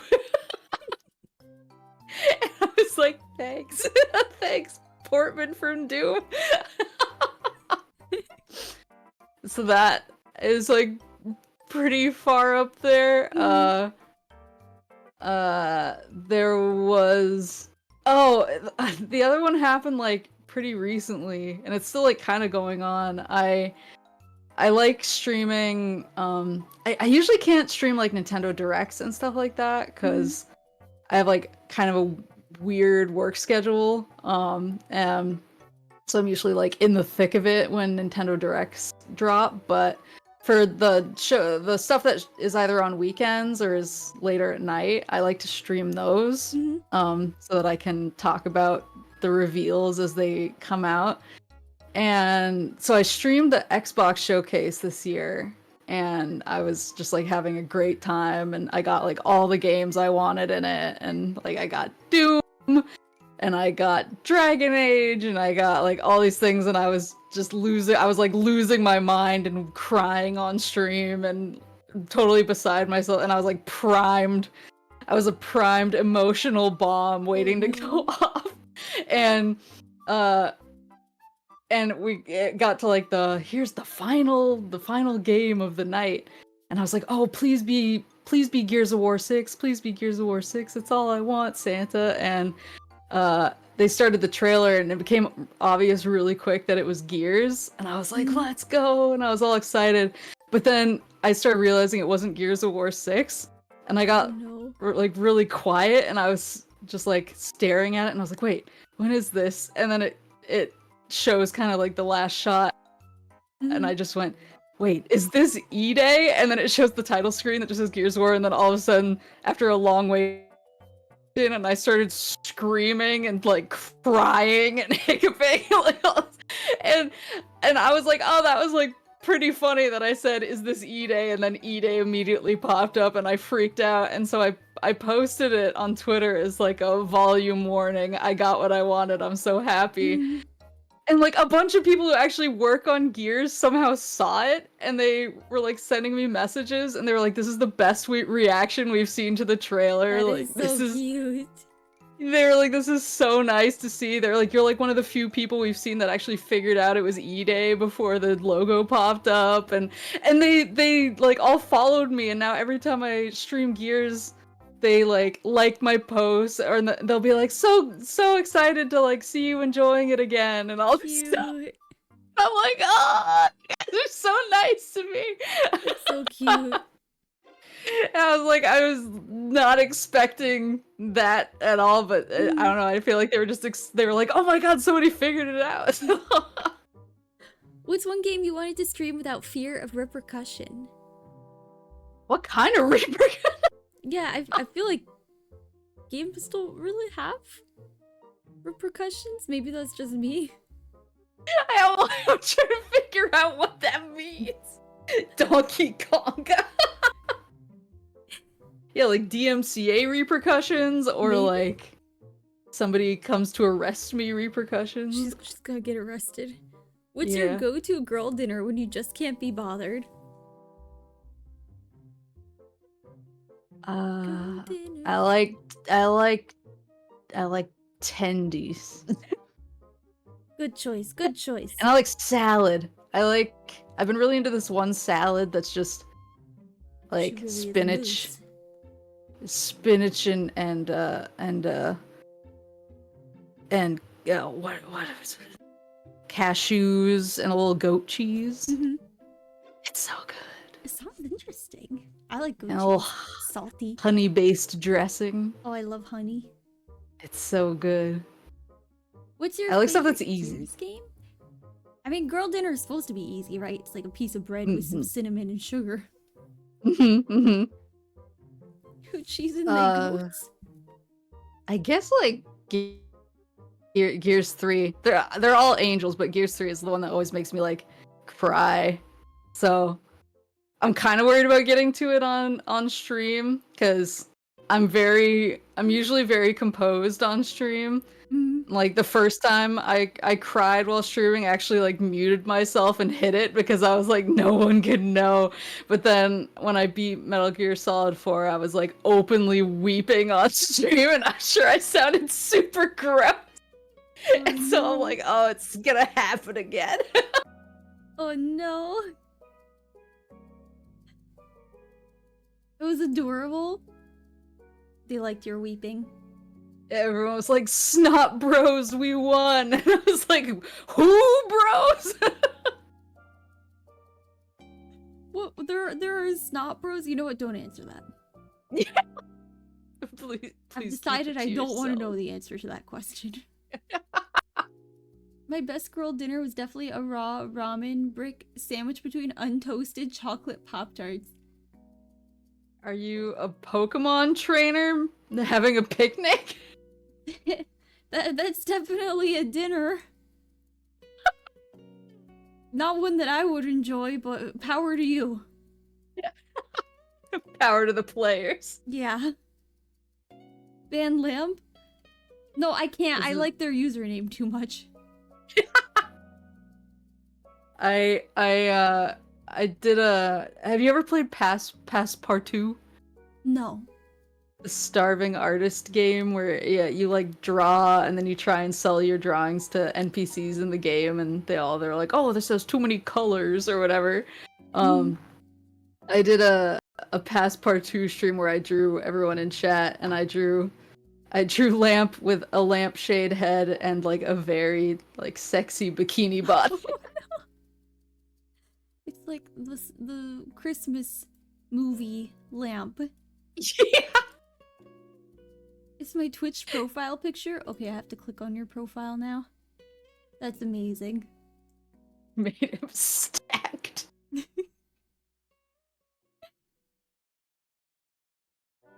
You could see it? Yeah, I can definitely see it. I think his painting sold really fast. There was another guy who I drew that became like every single NPC walked up to my booth and was like, "This is disgusting," and walked. No. Bro never skips chest day. It's true. He's always training those lats.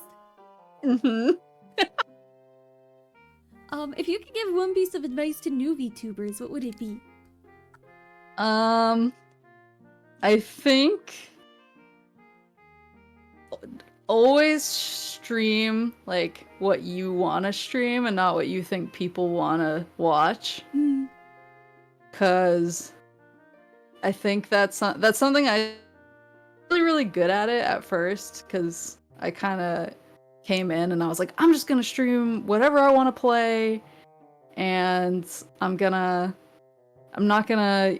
Because if I'm having fun, everyone else will have fun if it's their thing, and you know the people who want to see whatever it is will show up, and if it's not somebody's thing, that's okay, and it's like that's fine.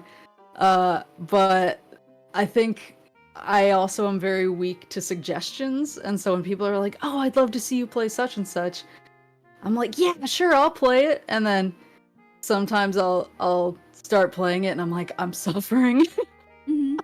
I'm like, oh, it's okay. I can do a couple more episodes of it, and then I'm like, when is this gonna be over? Oh, that was me playing Outer Wilds. Really? Yeah. Everyone's like, that oh, was Outer like... Wilds is so good, and then I played it, and I'm like, I don't know what's happening. I don't understand. That's so funny because that was one of my like success stories. Is it was suggested to me, and I was like, well, I'll try it, and then I wound up going like 7 hours my first stream, and then I streamed like 3 days in a row, which I never did at that point. They were all like 6-hour streams, and I was like, I love this. Dying to the it's true. Dying when I died in the sand, and the sound of it, like all the bones breaking, that was my breaking point. I was like, I cannot do this anymore because I can't do horror. Yeah. Well, there's definitely like really spooky stuff, and like obviously you won't because you didn't enjoy it, but do not play the DLC if you don't enjoy it. I heard the DLC is very scary. It's so scary. And like I loved it, but I can definitely I think you have to be in like a certain mindset to get really into it. And if you don't click with it right away, I can see like it being hard to get into it. Yeah, especially because my ADHD just makes it hard sometimes with slower games. Yeah. That's why it's definitely a vibe game. Yeah, that's why I like Monhun, where I just run around bonk. And Monhun has like the good dopamine drip of you always feel like you're being rewarded for everything you do. You're like, yeah, I just looked at 5 mushrooms, give me points. Yeah, like I just picked up a shiny thing, please. I just looked at a bunch of bone piles, and now they're giving me an armor sphere. They're giving me points. They're thanking me. Yes. And then there's a pile of bones somewhere, and I'm always like, I need bones. I don't know why, but I need your bones. I like being in the middle of a big fight and all of the people who responded to my SOS signal are engaged in combat with the monster, and then we come across a bone pile and I'm like, just a second, fellas. Are you as bad at naming Pokemon as Tenshi is? What I need how do you name your Pokemon? I don't know any Pokemon real names except like Pikachu and Celery. So I showed everyone. You know what? Let me get the clip. I'll send you it. Are we talking about Celebi or Oddish? The green onion one, Celery. 1 second, where is it? There could be so many dudes. Okay, here we go. Or I'll put it in chat so people can see it if they want to. Everyone's like, clip. roll that beautiful bean footage. Roll that clip. There you go. You guys can watch it. This one is fishing lure. That's true. He looks like a fishing lure. No, you're actually so real for that one. Maple is very good at naming it Nidoran. I don't know which one that is. I'm not gonna be able to unsee the fishing lure now, actually. What he looks like. This one's Chikorita. That one should be Chikorita. It's more of a chick. This one's Celery. That's a real actual name is Celery.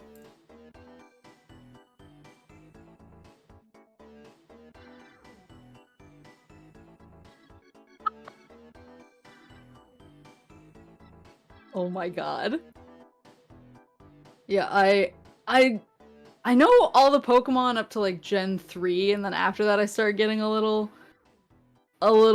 hazy because I at that point I was still playing all the games, but I was always naming the Pokemon when I caught them, and then of course people would be like, "Oh, what's this Pokemon?" and I would be like, and I can only think of the name that I gave it. Because I was always like, go! Oh, that makes sense! Go, Cherry Pop! And I'm like, this Pokemon is not named Cherry Pop. Hot Pants is a totally different meaning now. Oh, the context for that clip is I was trying to show everyone Flameo. I was trying to find Flameo, and I couldn't.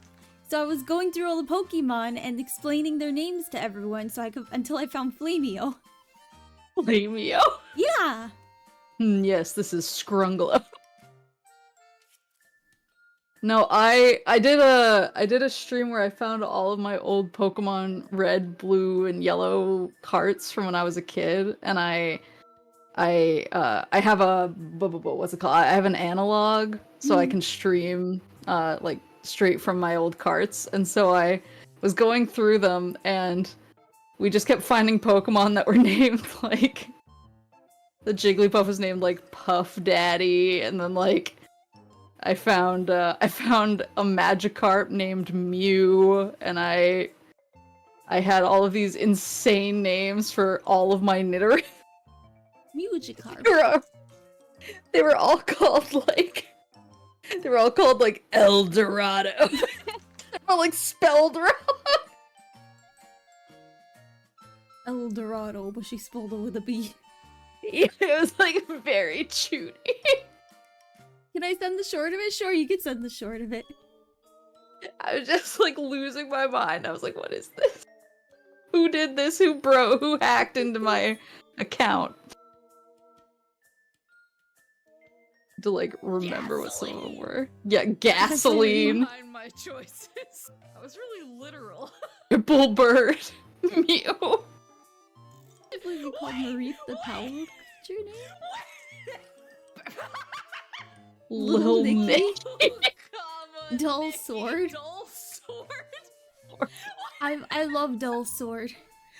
Like, what was child me thinking? Nidoqueen, handsome,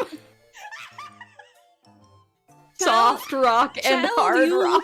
looked at a rock and looked at your Pokemon and went, yeah.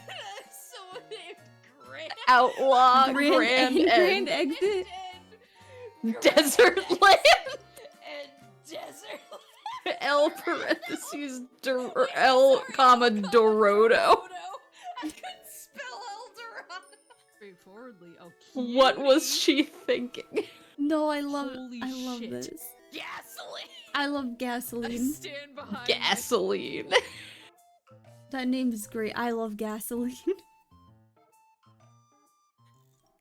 Oh, I was trying. I was like, Lamb Orb is such a good name for Mareep. I didn't even realize that was the Pal World. Because it's round. It's lamb Or Lamb Ball. Lamb Ball, that's it. Because it's round and then it rolls, and it's so cute when it does its little rollies.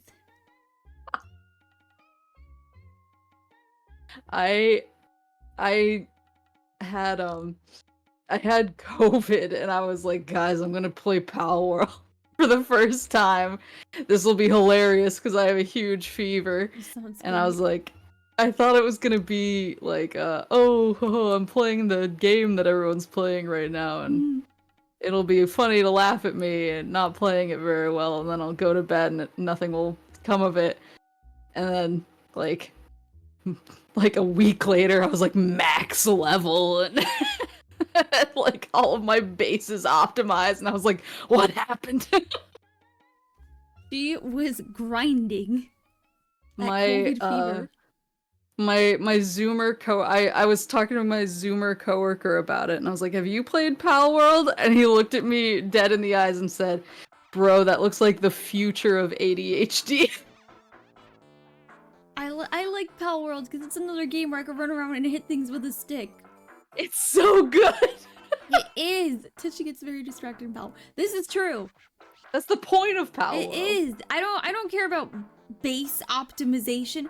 I don't care about max leveling. I want to collect every single stick that comes across my path.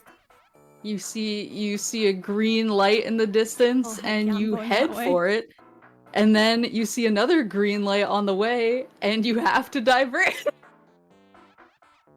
Literally. Losing track of the first green light. Well, we have too many green lights. And then in the middle of going after the third green light that you saw, you see like a glowing little, what is it, like the little cards on the pedestals, the diaries. And I'm like, then I have to well, go now I after gotta those. go see that then. And then you're like, what was I going after in the first What am I place? doing here again? How did I get here? Literally That's me just- in Pal World. It's the beauty of the experience, the Really? thrill of the hunt. It is.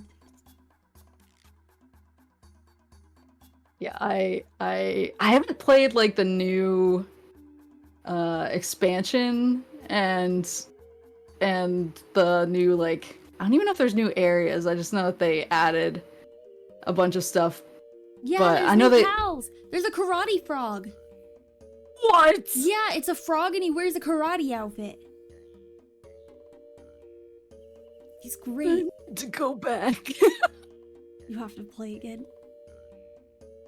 There's a PAL blender and a butcher knife? Yeah, you could give the pals a butcher knife and then they make meat, I guess.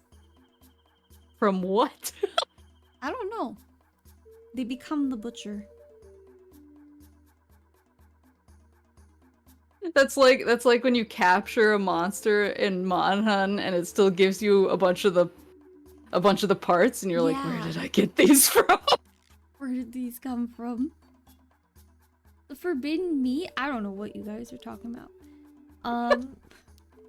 Do you have any regrets or things you wish you did differently? I wish that I'd been less shy sooner. Cause I like have always been super duper shy, and like people were always like, oh, you should, you and so like the same stuff, you should, say something to them. And I was like, no. I'm scared. And people have always been so nice, and they'll like come to my streams and be like, hey, like, I love this game too. And I'm like, oh, thanks. And then I like follow them on Twitter and then someone's like, "Oh, you guys follow each other, and they were so nice to come and say something. You should say hi." And I'm like, "Oh, they don't want to be bothered by me. It's okay." Oh. So, I was always just like really, I guess, like standoffish, and I had like a hard time messaging people and talking to people, but I've been trying really, really, really hard for it's only been like a few months since I started trying in earnest. I've been trying really hard to get over it and be less scared. And I still get really scared. Like every time I respond to a message or something from another VTuber who's like, "Oh, hey, do you want to do this thing?" I respond, and then I have to like I throw my phone like 30 feet across the room, and I'm like, "Ah!" But I feel like it's something that the more you do it, the more used to it you get. I'm like, yeah, I'm just super, I guess, shy and nervous. But I feel like if I'd gotten over it sooner, because I'm getting over it now and I'm messaging people and I'm like, "Oh, everyone's so nice," and like I'm having so much fun. I wish I had been talking to everyone this whole time instead of being too shy and too weird to do I it. understand that though. I have social anxiety.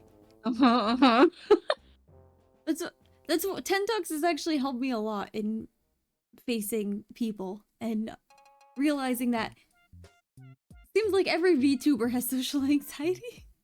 Yeah, well, I feel like that's like I feel like it makes sense, but it's also like beautiful that people can talk and make friends with each other Yeah. this way. On a similar note, with full hindsight, what would you have done differently in your first 6 months? I probably would have kind of similar. Two similar, so I'll answer it in a different way. I was gonna say I would have reached out to people more because I had a lot of people who I kind of talked with, and then I feel like I didn't reach out enough because I thought I was bothering them, and now I'm like, "Oh, is it weird if I reach out now?" But I feel like I would have tried to. One thing I'm really bad at is setting rules because I am really super laid back. And I'm kind of like, "Oh, I just want to chill." But I had like some issues in my first 6 months with like with my very minimal rules, people breaking it, but I realized that people were breaking the rules because I had not really set them up in a way that made any sense to any because I'm bad at doing it. So I was like, "Oh, I want to talk to people about VTubers, so you can talk about VTubers in my chat, but as long as there's like someone with these Oshi marks," because they were meant to be like, "Oh, these are the people I watch, so I can have a conversation about them with you." And then everyone was like, "I don't know who half of these marks are," and like some VTubers use the same marks as each other, so I don't know which one you're talking about. Yeah, that's true. And I was like, and so like years into streaming, I was like, I should probably change this because people keep getting confused and accidentally breaking the rule. Yeah. And then I feel bad when I come in and have to be like, no, I don't know who that is. I'm sorry. And they're like, they're in your their symbol is in your thing. And I'm like, oh, right. So I think just like being more, I guess, straight up with like, hey, this thing is okay, this thing isn't okay, instead of trying to be. I think being loosey-goosey is my like standard operating procedure. Yeah. So I'm not good at being like a leader in situations. I'm a great vice president. I'm not a good president. So I feel like, yeah, being a better leader in that way and being stronger about that would have been good. Yeah, I think having a good set of rules are important. Myself. I've actually asked all of my questions. Oh, wait, no. How do you stay motivated? I think just watching other VTubers who I admire and watching my friends and stuff. I think that's like the best thing. And it helps because I feel like everyone who I'm friends with and everyone who I like are all super motivated and they're all super creative and just like really good. And so I feel like I'm lucky because I can pretty much just I'm like, oh, a friend of mine is on. I watch them for 30 minutes and I'm like, I'm energized. So I feel like I'm lucky in that like inspiration and motivation is just like naturally around me. Oh, that's great. Can we see Syrup? Oh. Is Syrup? Who's Syrup? She's here! Oh my gosh, kitty! She's my little baby. So cute! This is the Syrup stream now. She's my little angel. That's why she's who I was snuggling before the stream. I was like, yeah, it's okay. I had to break pretty much every stream. I have to break free from her because she just wants to snuggle. Aww. And I'm like, I have to go stream, honey. And she's like, no. And then half of my stream, she's in the background screaming because she wants me to come back to bed. She needs snuggles! She's just a little snuggle monster. Aw. Does she ever sit on your lap when you stream? She does, but I don't think she likes that I'm talking to people she can't see. Oh. Like, it's funny because if I have friends come and visit and she's sitting on my lap and I'm talking to them, she doesn't care, but for some reason she gets like antsy when she's sitting on me and I'm talking. It's like she's like, who are you talking to? I don't understand what's happening. She like gets up and kind of wanders away. Yeah, we heard her screams for mommy. I'm honestly surprised. She was screaming a little at the beginning of stream and I was like, uh-oh, she's gonna come in here and make herself known. She's gonna give you her opinions on the situation, but she's been pretty quiet. She must have gone back to bed. Syrup, what are your opinions on streaming? Meow.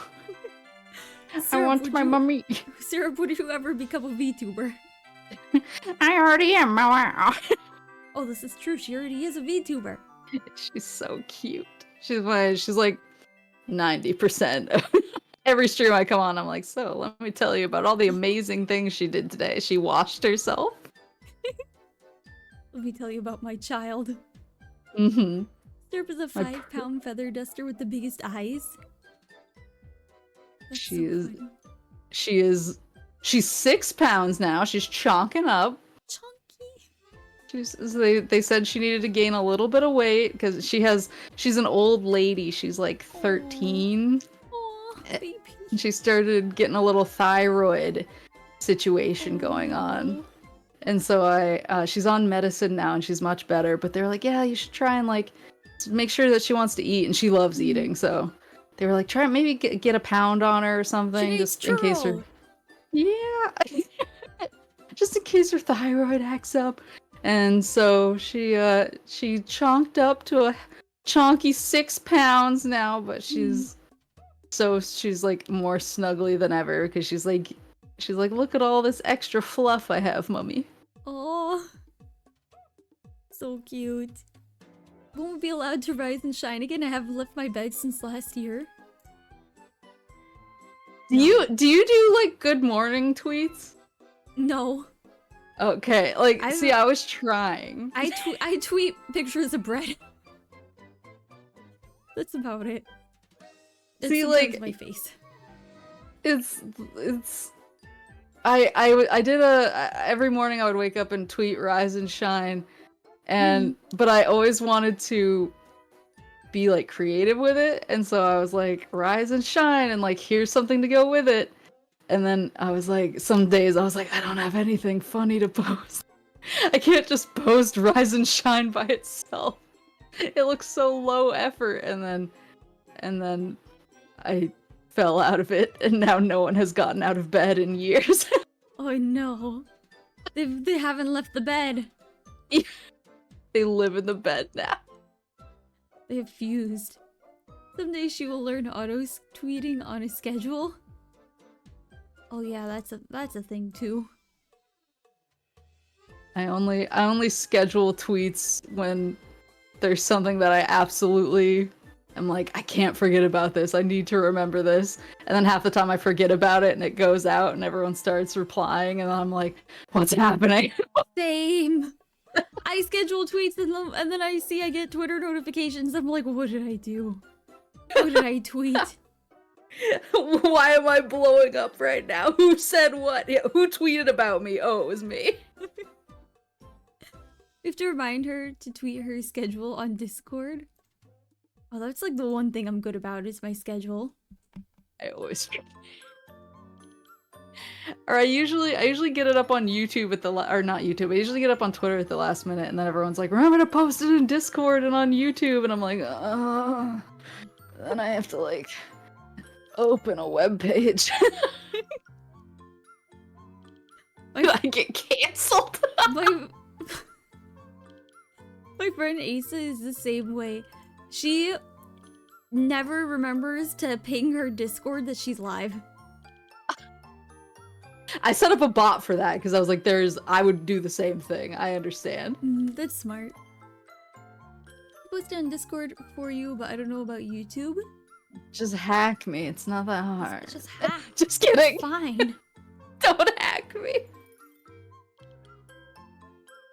Please do not take her information. Do not hack Do me. not find out what Duncan she lives behind. Yeah. I bet. Asa and Maple have the same level of tech scuff from what I've seen. Oh, are you also very scuff? I'm super bad with like 90% of tech. I've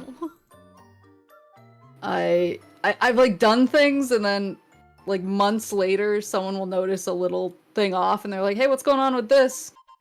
I'm trying to think of a good example of some of my like real scuffness because I try to hide it until it's a problem. And then somebody usually figures it out, and then I have to cop to what I've been doing for months. Oh, like my thumbnails, yeah. I like to put numbers on my thumbnails, so that people know like which episode of a game that I'm on. But then I made my original thumbnail template like years ago, and it was on a hard drive. But then the hard drive got corrupted. And so I don't have my original template anymore. And I was just like, well, I can like mimic it pretty well. But I couldn't mimic the numbers and I couldn't figure out exactly how I'd done the numbers. And so I've just been downloading old thumbnails from my YouTube for like years now. And I magic wand tool the numbers out and paste it onto my new thumbnail. So like the thumbnails, the thumbnail numbers that I have now are like a copy of a copy of a copy of a copy, going back for like years of thumbnail.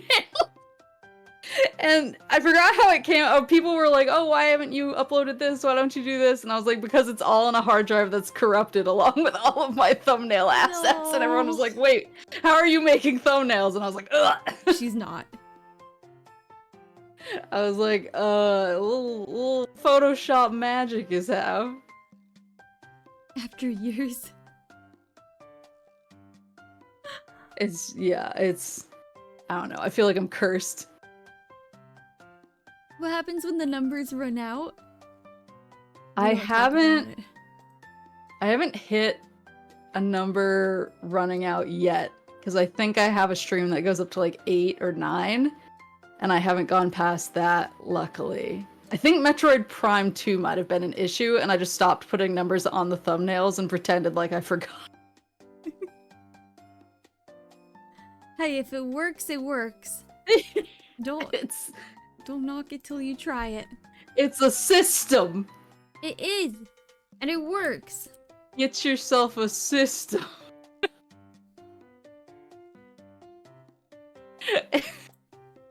Yeah, I think that's probably one of my bigger recent sins. Like, I've had plenty, but that one is rough. We offered to help, but I don't want to be a bother. Oh, I understand that. I don't want to bother my chat with my nonsense either. The classic. El Clasico. I'm also really bad at tech, so whenever I have tech issues, I'm like, oh no, what is happening? And then chat's like, did you do XYZ? And I'm like, I don't even know what that means. I went to stream. Well, I went to go visit my parents, and I was like, oh, I'll bring my laptop and stream from there. And then I got there and realized that I had forgotten my microphone, and I was like, well, it's probably fine. Just my laptop mic. It's probably the same thing. And I started up the stream, and everyone was like, why are we in a tin can? Why am I playing on Xbox Live in 2006? And I was like, uh-oh. Uh-oh, Soffit fixed it. I had something similar happen the other day. I booted up OBS, and for some reason, instead of picking up my microphone, it decided to pick up my webcam. Can you tell the story how you wanted to stream on a tablet? That was my original stream setup. Is when I was like, guys, I'm gonna try streaming. My friends were like, okay, try a few test streams first to make sure that your setup is good. And I was like, okay. And I was streaming like Final Fantasy 11 and a couple other games, and they all looked like PowerPoints, and everyone was like, what are you using? Like, what's going on with this? And they were like, and you sound like hell. And I was like, I am using a Microsoft Surface, which is a tablet, and I have my Turtle Beach headset plugged into it. And they were like, okay. Beach plug. They were like, we're gonna make you a list of things you need to get before you can do this. Like, we're not gonna have you go public like this. And I was like, okay. She can't go out looking like this with her Microsoft Surface. They were like, turn around, get back in the house, change. And I was like, okay. And then by the time I actually started streaming, I was streaming on a proper laptop with a more proper microphone, and it was like night and day. But I still, even like after a year, I was like, oh, I'm having some performance issues with the laptop, and one of my... I can't believe you were streaming on a laptop. Well, it was so much better than a tablet. I was like, this is professional. This is paradise. And one of my like VTuber friends was like, yeah, what graphics card do you have in the laptop? And I was like, I don't know. She was like, can you check? And I was like, how does one check? And I sent her like a picture of a sticker on my laptop, and she was like, okay, we need to have a discussion right now about how this works. It's like, yeah, I can't be trusted. I need like a tech manager. But I feel like once it's running, it's fine. She still did for the longest time. I can't believe you stream on a laptop. Like, I have trouble with my PC streaming sometimes. I think I was streaming on my laptop until like 2 months ago. And then I finally changed to a PC. And it's nice. It's nice being able to play like PC games while streaming and have them not have them not turn into PowerPoint. Yeah, the no PowerPoint is definitely a bonus. Impromptu PowerPoint party. We love PowerPoints, honestly. I'm just trying to show them all the detail in each shot. Exactly. They need to see it. It's a service. It's a service we provide. How else are you supposed to advertise for the games? A well-made PowerPoint hits different. It's true. I love a good PowerPoint. Mine are all like the default Google Slides layout, but I've seen people do wild things with them, and I'm just like, I'm so intrigued. I want to know how to be a better Google Slides designer. I love making slideshows, but I like making them pretty. I use Canva. Oh, I'd never even considered using Canva. Canva's great. Like, There's a ton of different things you could do with it. That's like next level tech I'd never considered. Now I have to redo my entire 100 slide Dragon Age. No. One of them was default 3. Oh no. Because Canva, you could like look up PowerPoint in the search bar and then it gives you a ton of different fancy layouts. I've used Canva, but I thought it was just for making like Twitter images. No, I use it for everything. For Twitter posts, for thumbnails, when I remember to make a thumbnail.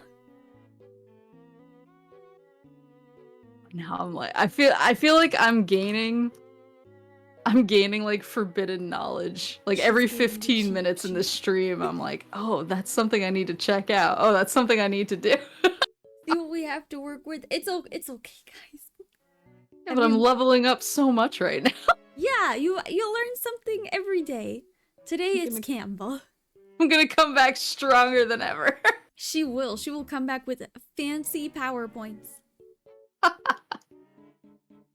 you guys have any questions for Maple, by the way? Because I've actually asked all of mine. If you could have any future outfits, what would you pick? I would really like I'd really like a high fantasy type of outfit because I'm like a big high fantasy fan. I like armor and dragons, and I love Lord of the Rings. And I love Lord of the Rings. Yeah, I'd love like leather armor with some metal armor in like certain parts of it, like arm guards or something. I'd really like something like that. I've always like thought about that. I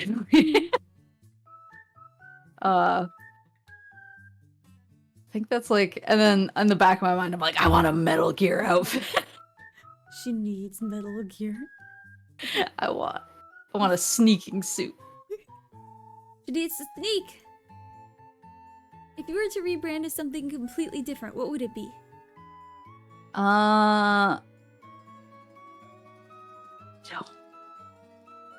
I'm just a moose. It's so hard to like even think about being anything else, but I think if I wasn't a moose, I would be a dragon, probably, actually. A dragon's great. A moose with glasses is also great. A moose with glasses. If I can't be a moose, I want to be a dwagon. A dwagon. Every time I think of a dragon, I think of the Wonder Pets. A dwagon. A dwagon. What kind of tree is this? From the symmetry, it's looking like an ash to me. It's definitely a tree. Yeah, I can see that's a tree. From the pixels and from the color. Perhaps an ash, perhaps some kind of... No, I'm going with ash. That's an ash tree. Do you hide snacks in your antlers? Yes. I'm hiding one right now. Yeah, I love snacks. Do you also like cheese? Yes. Cheese is great. I'm a huge cheese. I'm very like specific about my cheese. I like either gentle cheeses or cheeses that knock me flat. So I like brie or like the sharpest cheddar the mind can conjure. And like I love cheddar. Yeah. I like I was introduced to like super sharp cheddar because I think that's more of like a West Coast thing, the super sharp cheddar, because they have like a lot of cheese stuff out there, and maybe that's like kind of a Midwest thing too. And whereas I feel like New England doesn't have like a great array of cheeses. So when I was introduced to super sharp cheddar, I was like, this is changing the cheese game right now. Yeah. It's so good. I love cheese. It's so good. I like goat cheese too. Goat cheese is good. It's so salty. It's so good. If you could Oh, sorry. Oh, I was just gonna say, I've always wanted to own a goat so I could make my own like soaps and goat cheese. Goat soap. Yeah. Goat milk soap. It's like super soft. Yeah, it's good for your skin. Yeah. It's If my you- dream. I want a cow.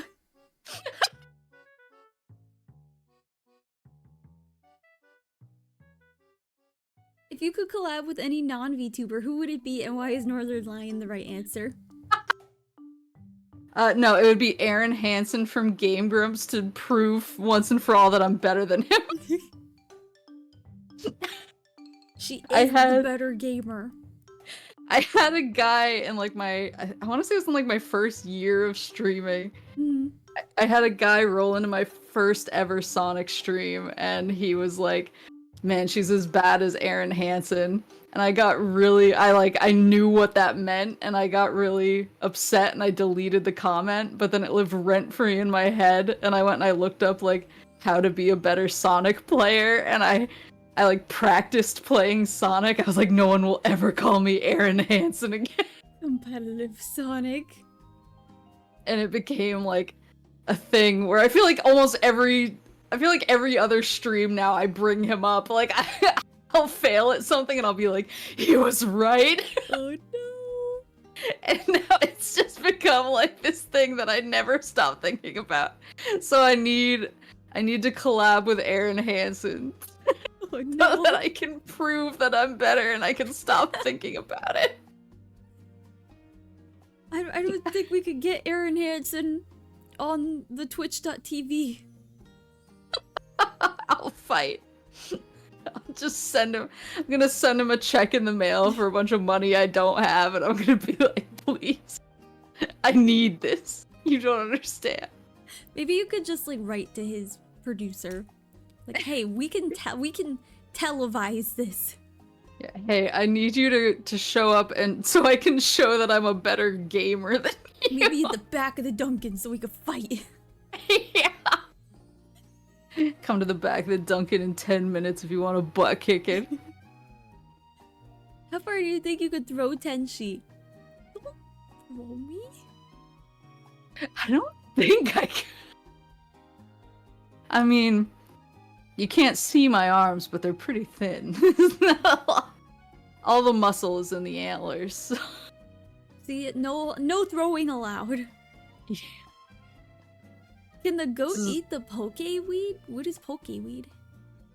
Pokeweed is this like really poisonous type of weed that I think it grows like all over the place, but I found a bunch in my yard, and so I asked Papa Moose, I was like, what should I do about all this pokeweed? Like, I can pull it, but I want to know how to do it safely. And so he gave me tips, and I was like, okay, and then I went off and I started streaming. And he started texting me in the middle of the stream all of these factoids about how if I pull out the pokeweed, cut it up, boil it 4 times, and change the water each time, I can actually eat it after doing all of that. And I was acorns. like, I'm not gonna eat the pokeweed. I'm not gonna eat this poisonous plant. Yeah, I was like, I'm not planning to die. And then it was like clockwork. Like, that happened during stream, and I was like, I'm not gonna eat this. And then I didn't think about it. And then the next time I streamed, he started texting me again and was giving me more information on how to eat it. And I was like, He really does wants you he to try know? pokeweed. I was like, he's trying to trap me in a situation where other people hear his suggestions and try and pressure me into it. You can make a dye with the berries. Aren't the berries the most poisonous part of it? Probably. He has agents in the chat. Oh no, they're trying to convince you. Hang on, I'm googling this pokeweed. Pokeweed. It looks kind of like rhubarb, which is why Oh. at first, when he was like, it's edible, I was like, oh, it's tempting, I love rhubarb. And then I looked it up and it was like one of the most poisonous weeds. And I was like, It no, looks I'm so good." close to sumac. Yeah! Poisonous perennial. Heck yeah. It can grow 3 Poison- meters tall. Yeah, they were That's huge. so tall. That's why I was like, how do I get rid of these? The plant can cause a variety of symptoms, including death. Uh-huh. We love that. The top article, the duality of American pokeweed. The duality of poisonous plants. I feel like no one's gonna be satisfied until I eat the pokeweed, and I'm just like, no. You can't eat it, guys. It's danger. Poison It looks plant. like rhubarb, but it isn't rhubarb, so I won't eat it. No eating the poison. Got any games on your phone? Yes. I've been bad about it. I've been really busy lately, but I usually play like a ton of mobile game, which is really bad, and I shouldn't. Which games? I've been playing Grand Blue for like ever. I've been playing Grand Blue for probably like 8 years. Oh, that's a long time. Yeah, but I also play Girls Frontline and Azure Lane, and those are kind of my big three. My big three ones. I have other accounts, but I don't pay attention to them. Those are like the ones that I actually pay attention to and try to log in when I can. I mean, 3 is a lot anyway. Yeah. At my worst, I had like 8 or 9 in rotation, and I was like, what am I doing? That's a lot. I was like, I can like do little Fire Emblem Heroes, and then transition into Princess Connect, and then I can jump over to what I'm sure I still have like the Fire Emblem Heroes. Oh, Sino Alice, Pokemon Masters, Pocket Camp, Arc Knights, Fate Go, Arc Bang Knights. Dream. That's so many. It's too many.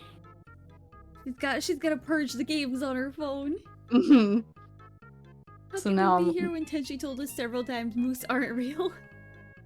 Wait, what? Because I've been to a few places to try to find moose, and I've never been able to find them. I've been to New Hampshire, I've been to Vermont, I've been to Maine, and I've never seen a moose. Have you ever been to... Okay, so the best place to find us is near one of the salt shacks where they keep all of the salt that people from the town go and pick up to use on their driveways in the winter. Oh my god. If you go sit outside of a salt shack, like late at night after dark, we will come. I'm texting this to my dad right now because I don't believe moose are real because I've never seen one. This is like how I have all of the moose pics on my phone. I'm texting this information to Father Hazuki.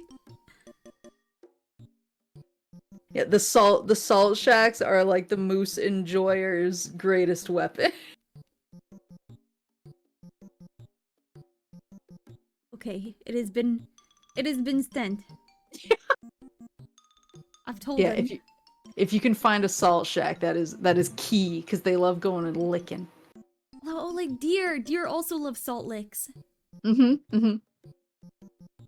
I think it's like part of their diet, especially during certain parts of the year. But now we're in the perfect part of the year right now because I think going into winter they need to like salt load. Mm-hmm. Oh, there's my baby. Oh. Hey, Hi, Syrup. I hear her. it's okay. I'm in here. Oh, she's like, looking for you. Mommy. Hey. Yeah, I'm right here. Okay, you're calm now. She found you. She's finally here. Yeah. Hi, Yeah, this is Syrup. late for her. She's usually here like minute 5, like, Mommy! Aw. Hi, Syrup. You can't hear me or see me, but hi. Yeah, she says hello. Yeah. I'll be in to snuggle you in a little bit. Don't worry, Syrup. I won't hold your bomb up for too long. She's so bratty. Oh. She's old. She's allowed to be. That's true. A little matriarch of my house. Yes. How many tabs do you have open on your phone right now? 400. Actually? I can provide proof. That's so many. I don't think it's the max. I think 500's the max. That's so Chat- many. I thought I had a problem with Google Chrome tabs. Chat had to teach me how to mass close though, because I was struggling. That's so many. The limit is 500. I just keep opening them because I'm like, oh, I may as well keep this one open while I do something else, and then I forget about the 70 things I have open. I do the same thing. Like, oh, I have a thought, so I have to open a tab. Wait a second, that tab's taking too long to load. I'm gonna open a new tab. But I just had a third thing I remembered, so I'm gonna open a third tab. And then I'm gonna open YouTube so I can listen to something. But I don't remember the 3 things I had to do, so I have to open a new tab. That is exactly correct. Yeah, it's a problem, but it just accumulates forever until I hit the limit of 500, and then I'm like, well, I guess I gotta shut this thing down. It really is a problem. Like, Safa used folders for his open tabs. Oh yeah, he showed me once. I thought I have a problem. He's even worse. It's like you have tabs for your tabs. Yeah. We got tabs on your tabs. Just bookmark a few recipes and close every other tab. That's why I use Pinterest a lot too, because I can pin things and then I can go back to them. I love Pinterest. I'm bad at Pinterest because I almost like overload myself with it because I'm like, oh, this is interesting, this is interesting, this is interesting, and I love the organization on it and how you can organize like your different boards. But then I'm like, oh, I want something to bake, or oh, I want to make a like special drink. What should I make? And I open the board and I'm like, I have so many options. I get that. I save a lot of recipes and sometimes like, well, it's not the right circumstance. The weather isn't right. It's not the right season. I don't have this ingredient. It's calling for like an ingredient you can only get in a specialty mart in another state during a different season, and you're like, oh, moving on to the next thing. Yeah, the next thing. Oh, it's not summer anymore. I can't make peach whatever. It's like go to your local peach orchard and lovingly pick the best looking peach you can find. And I'm like, oh. It's like an Ina Garten recipe where she's like, you have to use virgin vanilla extract. Well, only after it's been passed through the hands of like sacred monks first. Yes, the butter. You go outside and milk your cow so you can make the butter. Draw the rest of the owl. Exactly. I like cook/bake things I have the ingredients for. I'll cut stuff out if I can. It's not how baking works, unfortunately. I can't. I'm so much a recipe follower. Baking is a science, cooking is an art. Yeah, like cooking, I get. That's why I'm not as good at cooking, because think I'm better at the science part of it. The only time I stray from the recipe is sometimes, like I have friends with gluten allergies, and I'll want to bake something for them, and sometimes I find that if you add a little extra vanilla, it like makes it less dry, and it just like helps with the moisture. Oh yeah, gluten-free, you have to add an extra egg for everything. Yeah. And so like that's the only the gluten-free stuff is the only time I kind of like stray from the recipe. Yeah. But like cooking, oh, I don't have any garlic. Okay, I could leave that out. Baking, no baking soda, you can't leave that out. Or I'll use salt instead of I don't have any sugar. I guess I'll just put extra flour. No. That's really the worst thing that happens on Bake Off, when people either mix up their salt and their sugar, or they forget to put in sugar at all, and I'm always just like, The Baked Alaska episode. duh! Nightmare. I had to explain the lore of it, because every time something went wrong, I was like, oh, please don't make this into a Baked Alaska situation. Don't make this into a Baked Alaska. And everyone was She like, what are you sabotaged him. And then just made him leave anyway. because he threw it in the bin gate. I like made everyone watch the episode because I was like, you need to be educated on the he needs seriousness. redemption. The seriousness of bin gate. Bin gate is very serious, and justice for him. Yeah, as much as Bake Off makes me want to bake things, at the same time I'm like, this is a fresh new anxiety about cooking or baking I didn't know I had. Oh no. I always like to give it my best shot, even though I don't know sometimes what I'm doing. But at this point, I've been baking since I was 11. So at this point, I can look at a recipe and basically go, okay, this won't actually work. Here's what I'm gonna do to modify it, and then make something based on that because it sounds good. I feel like that's the sign that you've like truly understood baking, is when you can modify recipes. I think knowing what each ingredient does and how it's integral to baking helps a lot with it. Like there's a lot of little cheats, like soda spreads powder puffs. So now you know baking soda makes something spread out and baking powder makes it puff up. Yeah, I feel like understanding the structural elements and then knowing like what can swap in for what and how, that's when you've leveled up. Yeah. That's when you become a true master. Like a recipe I was looking at yesterday said 1 cup brown sugar, but it didn't have any white sugar in it. And I was like, this is wrong. Because molasses, brown sugar is just white sugar with molasses. Molasses has a high moisture content. So if you live in a place that's a little bit mountainous, like I do, your cookies are gonna end up completely flat. So I was like, okay, I know I have to cut down the brown sugar and add white sugar for stability. See, that's like, I can't pull that. I'm like in awe of. I'm like, oh, sensei. I mean, learning about like the molecular structure of each thing, it makes it a lot easier to break things down.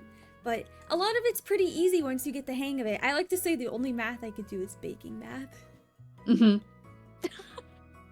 try it. Math. The tastiest kind, baking math. I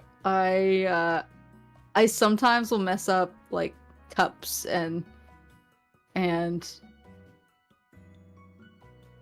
what's it? Cups versus teaspoon. I'll use like a tablespoon when I meant to use a teaspoon, and then I look down and I'm like, well, we're in it now. Oh no. Time to figure out everything else. Now you have to triple the rest of the recipe. Trying to figure out, trying to figure out how much I need to add of everything else to make up for this. Add 2 shots of vodka. Sometimes a pea looks like a bee. It's okay, it happens. I did that with chili once. Oh no. Oh. Not the chili. Roast you to a crisp. I love spicy foods.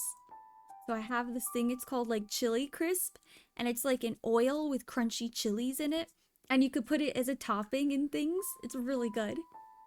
Sounds so. I'm like really weak to spice, but I still try to eat it sometimes, but I always wind up like sweating and my nose is running and everyone's like, you don't have to eat it, and I'm like, no, it's good. It's good.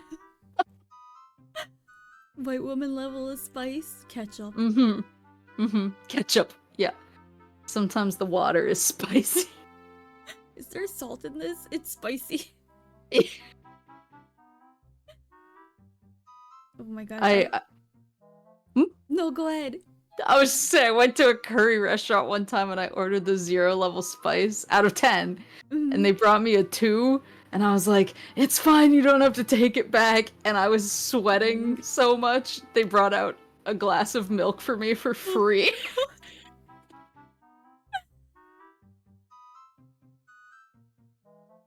My dad was able to save it, but it was my first time making it, and they just sort of said, add this, and that really doesn't help when you have no experience. Ask for a written recipe several times.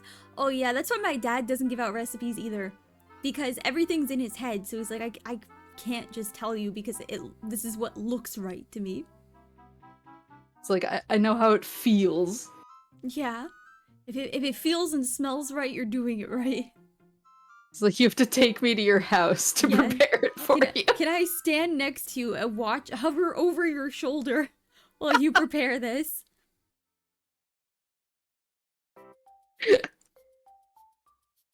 I am definitely I'm a recipe follower. None of it is in my head, and I need to like triple check it every time I do it, because otherwise I will forget something crucial and then be like, why does this taste like a biscuit without any flavor? That's why I always tell people when people ask me like, hey, do you have any advice for baking?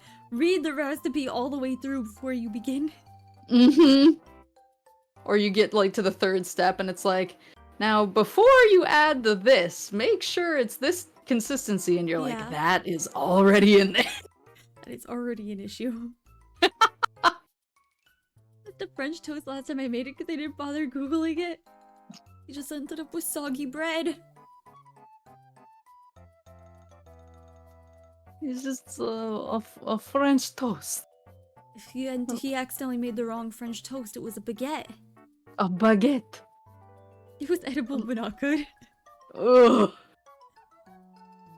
I've taught my baby sister how to make French toast, and now whenever she's bored, she makes French toast. I feel like there's worse things to do when you're bored than make Oh, there definitely are. one of the most delicious breakfasts. Sometimes I come downstairs, it's like midnight, and I'm like, what are you doing? Making French toast. Just her French toast skill level is now like maxed out. It is. And then so one of her friends was living with us for a little bit because of a family situation, and while she was here, my sister would be making the French toast, and her friend is like, can I help? And my sister's like, no. This is my I can make the French toast. toast. It was so funny.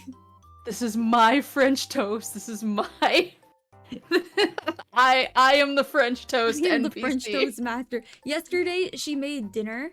Well, she made part of dinner because I made soup, and then she made chili crisp tofu. And all of a sudden, I hear her yell, Tenshi, it's smoking a little bit, but don't worry. I'm like, I ran out of my room. I'm like, do you need help? And she goes, no, it's just the oil. It's like, there's a fire extinguisher under the sink. She did not want me to see, but I ended up having to clean it up. She's just giving it a little extra flavor. She is. A little extra crunch. Yeah, it was pretty crispy. It wasn't bad. It was crispy though. That is one thing, is anytime oil is involved, I know that like all the windows have to open and all the fans have to go on, and still all my smoke detectors are gonna go off anyway, and I'm like, okay. Yeah, I don't like frying things, especially tofu, because it has so much water, so it just splashes everywhere. I have like, it's weird because baking is obviously a lot of heat, but I don't mind the oven. The oven feels contained. The oven is like a safe receptacle that contains all of the heat, and I don't need to worry about it. I get really freaked out, with frying or with boiling stuff, or like poaching or anything. I'm just totally scared of. I'm like, what if the water splashes on me? It's gonna hurt. Oh, whenever I fry something, I wear long sleeves. Like, I can't have this splash on me. I have a designated fry shirt. Fry shirt. Because the oil doesn't come out.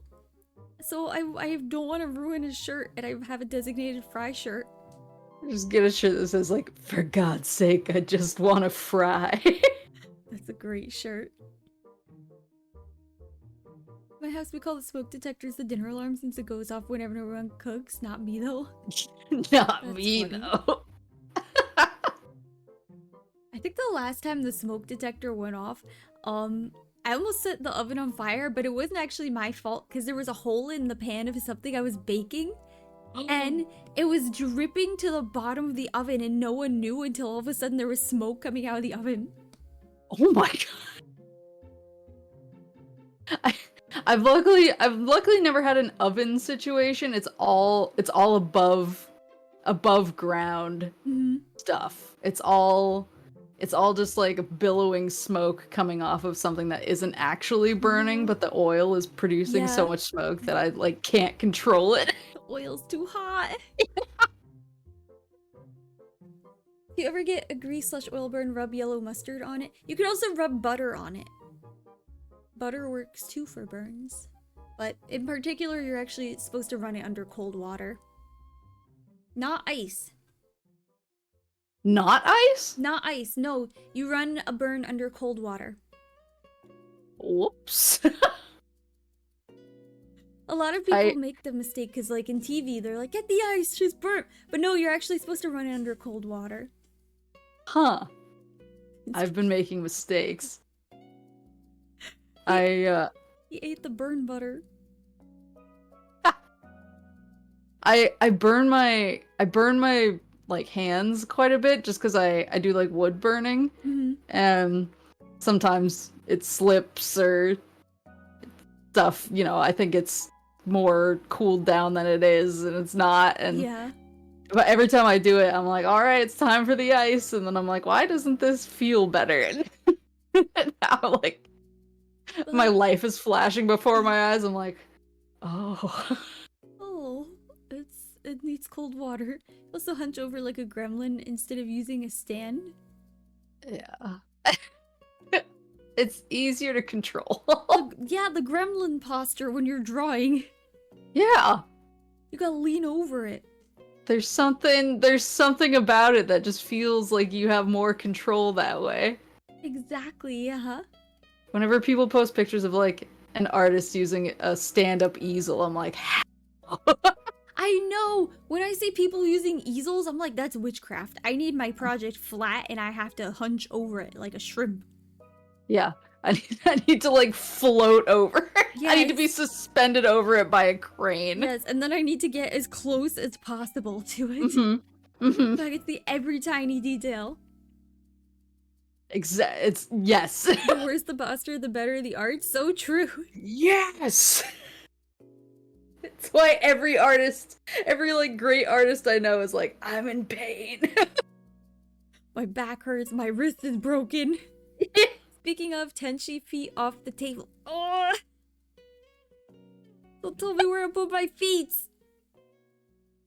I keep my desk faces a wall, so I put my feet against the wall. See, that's just making use of the architecture. Yeah, I don't have a footstool or anything, so what else am I supposed to do? That's simply making a sniff. No, not the sniff. Simply making use of the space. Exactly. I have a small room. Where else am I supposed to put my feet? It's either that or the chair. I only started just recently putting my feet on the floor. I used to always have my feet up, like, on the chair, and then hunch forward over them, like a little gargoyle, but, like, I don't know why recently I was like, I need to fix this. Or my back is gonna be just completely unusable forever. And so now I'm like, I try to be feet on the floor and it goes well for a little while, but then I start getting antsy and I'm like, oh no, I almost fell out of my chair just now because I was putting my feet in them. I just had to like put my legs up so I could hug them. Yeah, it's the leg hug. Yeah, cause like I don't know what it is. It's also my chair is like getting unbalanced because it's old and very used. But like I need to be able to sit comfortably, and when you have ADHD, you gotta shift a lot. You gotta like you gotta maximize comfort in 90 different positions. Exactly. Like sometimes it's just like legs over the footrest. Mm-hmm. Or like hugging them, or they're to your chest, or sometimes when I'm not on stream, I literally sit in my chair upside down. Mm-hmm. Mm-hmm. I feel like I have like cat posture half of the time where I'm just like matching what Syrup is doing, and I'm like, oh yeah, this is comfortable, thank you. Thanks for showing this to me. Syrup is the example. Mm-hmm. She's the blueprint. She is. People getting comfy like Wiggly. That's exactly how it is.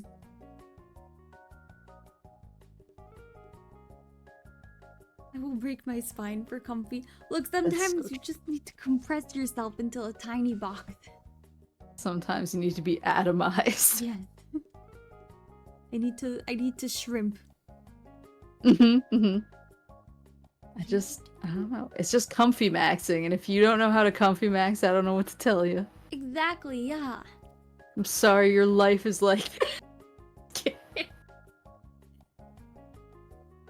A little scoliosis never hurt anyone. So true. yeah. I can have a little scoliosis as a treat. Exactly. It's for some women like ice cream. Some like scoliosis. Mm-hmm.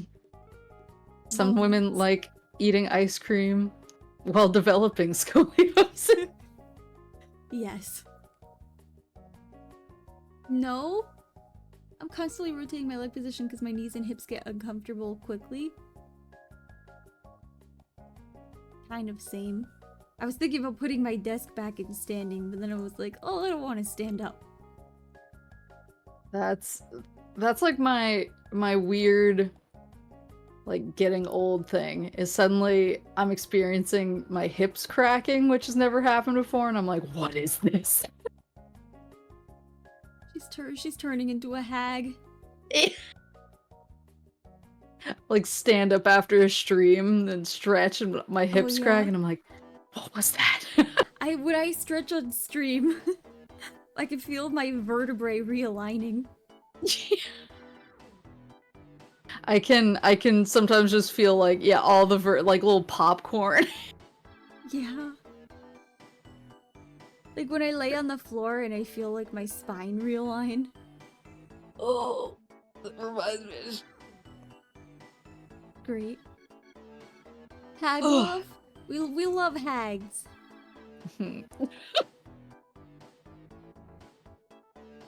I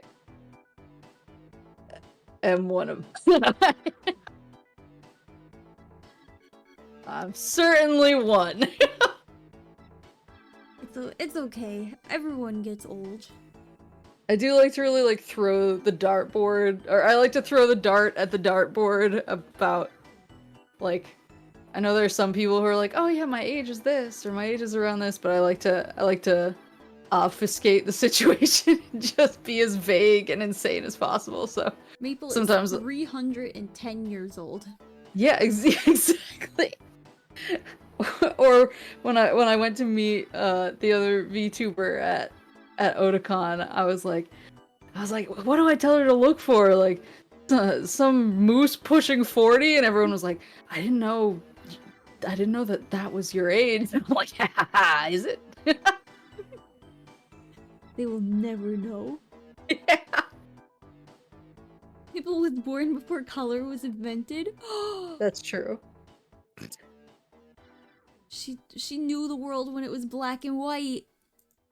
I think it was like in Mario Sunshine, there's like some paint stuff that you have to clean up, and it reminded me of that because I was like, oh, when I was a kid, and I've heard other VTubers say this too, so I know it's not just a me thing. When I was a kid, I asked Papa Moose, I was like, what was it like when you woke up and everything was in color? And he was like, what are you talking about? And I was like, you know, when they invented color and they released it to the world, what was that like waking up? How did you feel? And he was like, are you talking about TV? The world color patch. Yeah, I literally thought they released a color patch. And he was so confused. He still brings it up like all the time. The way I asked my mom the same thing. Exactly! I It's a legitimate misunderstanding. I asked my mom, but he said, so how old were you when color was invented? She was like, what do you mean? I'm like, you know how in The Wizard of Oz, when everything suddenly becomes colorful? How old were you when color was invented? She was like, Tenshi, no. No. I love that this is somehow a misconception multiple VTubers have had. There has to be something going on in the VTuber brain that There has to be. we're like a hive mind. We can't all have asked our parents when color was invented. They all share one brain cell. It's true, yeah. We're like orange cats. We all have one brain cell and it just gets passed back and forth. One orange brain cell. Exactly. Just moving. We're all one woman moving quickly. We are. See, you can't even see how fast we're going. No. Oh, we're so fast.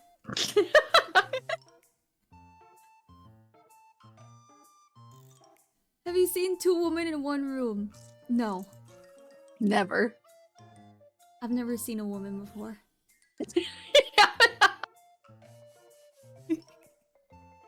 Maple, break out the speed form. Speed form?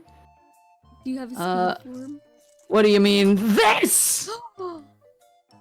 She became Sonic! Oh my god, she's gone. She's so fast! Wait, I have something that might be able to keep up. 1 second. It takes a second to load. Bloople. She is Bloople. Alright, here we go. Now I can keep up! We are so back. Oh no, she turned another color.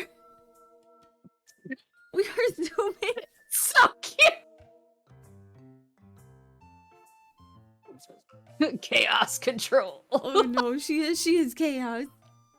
She's evil Maple now. Look, she's wearing dark colors. I like that Syrup is just like, this is normal. I'm along for the ride and none of this phases me. Syrup is so unfazed. She can slow me down though. Oh, oh no! Not her hands in your eyes. Yeah, I can't see. Maple, no! She's blind. It's like distracted driving. Except much cuter. Mm-hmm. Whenever you get lost in a game, do you toggle that? I have before. Or when she comes in and there was I did a Fall Guys with like chat and she actually jumped onto my controller when I was ahead of everybody and took me out and I was like, well, She now we knew. know what the toggle is for. She knew! She is rigging the game. She is. Uh-huh, sure. Oh no. My good baby would never make me lose on purpose. She would not be malicious like, look at those eyes, look at that face. My little angel. How did you get Syrup? How did you acquire your cat? She actually, what was it? I say what was it, like I can't remember. Just trying to think of the best way to explain. When I was working at the Japanese company that I worked at, I wound up moving in. Somebody at the company had like a spare room and was renting it out, and I was like, oh, that's like really close to work for me. I'll move in. And he was like an older Japanese man, but he had Syrup, and so I moved in and I was like, oh, you have a cat? And he was like, yeah. And but he worked, I mean, like, I worked a ton and too much, but he worked even more than me. and was like almost never home. And so it was like me and Syrup just hanging out in the house together. And he sometimes he would even like sleep at work, and so I would be leaving and he would see me leaving. He'd be like, "Oh yeah, can you like feed Syrup tonight? I'm not gonna be home." And I was like, "Yeah, I got her." And so me and her just like wound up spending all of our time together pretty much and bonding. And then when I went to move out, he was like, "You should take her." He was like, "You two have like bonded and she likes you more now." And I was like, "Oh, okay." And so she came with me and she's been with me since, and she's my little baby. Aw. I feel like I would have been devastated if he didn't let me keep her. The good thing you did. We were so bonded by that point, and like she was always with me all the time. So I was like, when I went to move out, I was like, I don't want to go without my baby. Did you have to bring her to America from Japan? No, luckily, I was working in like Southern California. Oh. And so she actually was like an LA street cat, I guess. And he was trying to like explain her like vet history to me so I could write it all down, and he was like, "Oh yeah, she's had kittens." And I was like, "What? Where?" She's a mama. I need those. But Breed of cat.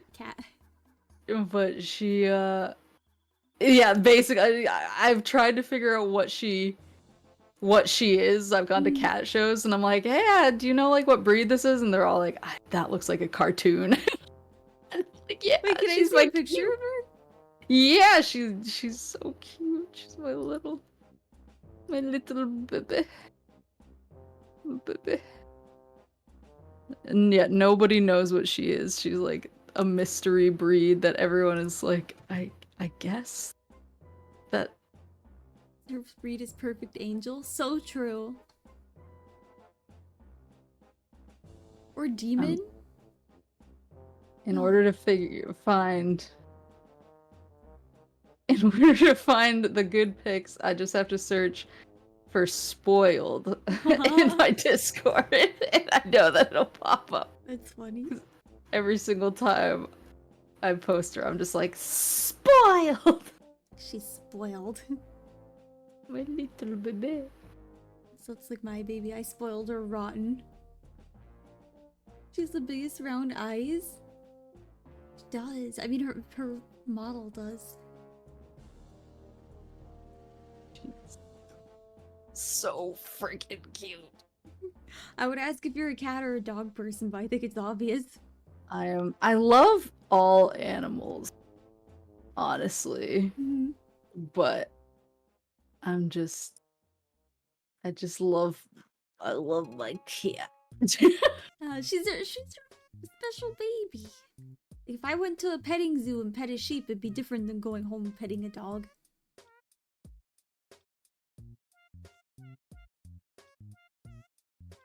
I'm trying to decide. There's too many good ones. Try to decide which is the most perfect. Oh! Wait, I found a good one. Oh, she's such a goblin. Oh. In the meanwhile, guys, do you have any more questions for Maple? If you can, you guys could type them in if you want. While Maple looks for pictures of Syrup. While I'm weeping at pictures of my little angel. Or kitty. A perfect little pepperoni. Huh? Okay, I'll ask a random question. Are you a morning person? Usually, yeah, I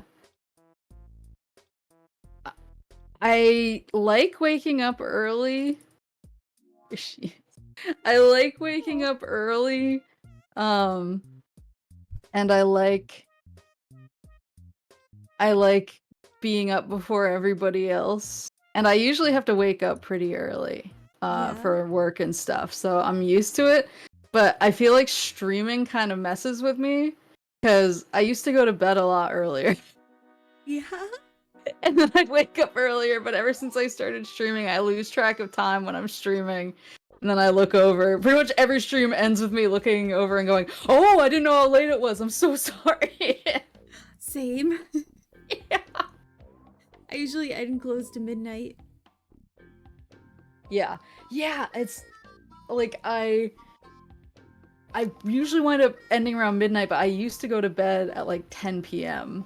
pretty much every night, and so this is I mean, this is before I started streaming, but ever since I Yeah. started streaming, it shifted to midnight, and so now instead of waking up at like 7 a.m. tops every morning, I'm more like, oh, it's 8:30. I absolutely have to get out of bed right now. So I feel like without streaming, I'm a morning person for sure. With streaming, I'm a morning person, parentheses, aspirational. Aspirational. What are some rare video games you own? I own a copy of Xenogears, which I think is pretty rare. I just got a physical copy of Snatcher, which I know is pretty rare. And I'm really excited about getting that finally. I don't know what like my crown jewel is. I have a lot of signed games because I used to collect those. So I have like a signed copy of like of Deadly Premonition for like a Swery signed copy of Deadly Premonition, which I don't think the game itself is rare, Yeah. but I like him a lot. So, but I'm trying to think of like I have some older stuff that's I think was rare. I don't know if Shadow Hearts is considered rare anymore, but I have like 1 and 2 of that. I have like I have the Steelbook of Tales of Vesperia on 360, which I think is pretty rare now. Ooh. I don't think I've heard of that one. It's like one of my faves. But like some of the ones that I think most people would focus in on, I have like Parasite Eve and Parasite Eve 2. And I have most of the Black Label Final Fantasies on PS1. I don't think those are too rare anymore. That's a lot. Yeah, I was a big like collector even when I was a kid, so I actually have like my original boxes for all my Game Boy games, and they're all in like really nice condition. Oh, I got to I have Final Fantasy VI and Chrono Trigger for Super Famicom. Yeah. Like complete in box, and I took really good care of them. And I got to meet Kitase, the producer at Otakon this year, and got him to sign them, and he was like, "How are these in such good condition?" And I was like, I'm crazy. Takes good care of them. I was like, I just keep everything in cupboards and I never look at it. You gotta do what you gotta do. I just want them to be perfect, pristine. Yeah. Who do you have more pictures of? Inogami Korone or Syrup? Syrup. She's my beloved daughter. I do have a lot of Koro pics on my phone though. But I feel like I just take a million pictures of Syrup every day. I wake up and I'm like, "You're looking especially cute today," and I take like a mini photo shoot before I even get out of bed, and then I'm like, "Oh, another perfect morning." That's so cute. I love that. When was the last time you rebooted your phone? Actually, at Otakon, because I kept losing Wi-Fi, because anime convention Wi-Fi is like the Faraday cage. And I was like, maybe if I reboot, it'll get me my signal back. And then it came back even worse, and I was like, nice. That sounds way too familiar. Yeah. Do you have any Every hobbies you enjoy while not streaming? I read a lot. I like going to the library, and so I go to the library for like I live in a really small town, so it's usually like community talks and stuff like that, where somebody just is like, here's something I'm interested in and I'm gonna talk about it. But usually you get like good book recs there, and so I like going to the library, getting book recs, and then taking out books and sitting in my little chair and reading. So I feel like that's like pretty much when I'm not streaming, I'm either continuing to play games off stream or reading. Reading's a great hobby. There's so many VTubers who don't read like at all. Reading is great. I was surprised at like, I don't know, I feel like I've always liked reading, and so I'm always surprised at how few people, like when I mention that, people are like, oh wow, you read, that's so great. And I'm like, doesn't everybody? Like, a lot of people don't read these days. Yeah. I was actually watching a deep dive about how Gen Alpha doesn't know how to read. I have heard like that Gen Alpha will watch like a regular movie with their parents, and like 15 minutes into it be like, this is too long. Yeah. Because they're like trained on short content online, and I'm like, oh my god. Like I remember when I was a kid and I was like, I never want this movie to end. iPads are ruining kids. Yeah. In ways we don't even realize. I'm just, yeah, it horrifies me every time, because I'm like, when I was a kid, I was so excited to watch movies when they were over. I was like, no, I want more. I wish it was twice as long. And now kids are like, this is too long, and I'm like, what? I can't. I love like longer form content, because I feel like I could learn a lot more from it than short form content. Because like you could watch a 15-second TikTok and be like, okay, that's it, it's half a story. Or you watch like a 30-minute TV show and then you're like, wait, we got so much in one episode. I can't even, like, I don't use TikTok. I tried to use TikTok because I was like, I'm gonna be hip with the kids. And then I was like, this makes me anxious. It's going too fast and I'm scared. There's too much information at once. Yeah, I was like, my brain wasn't built for this level of intake. I need to step away, and I've never gone back. I understand that. It's all about the slow life. It is. They'll learn. Slow living is great. Mm-hmm. Let's go off-grid. The dream. All I want. All she wants, all Maple wants is to go dark. I just want to go coward. I just want to go off grid. Parentheses with just my streaming equipment. Primitive Wi-Fi. Mm-hmm. I'll rub the sticks together to get the signal. She will build a tree antenna. I feel like sometimes people feel like that's what I have already. That's what I feel like I have sometimes. When the soup is cold, the salad is hot. The vulture ways to see what rots. It's a Metal Gear Solid meme. Oh, okay. I was not sure what was happening.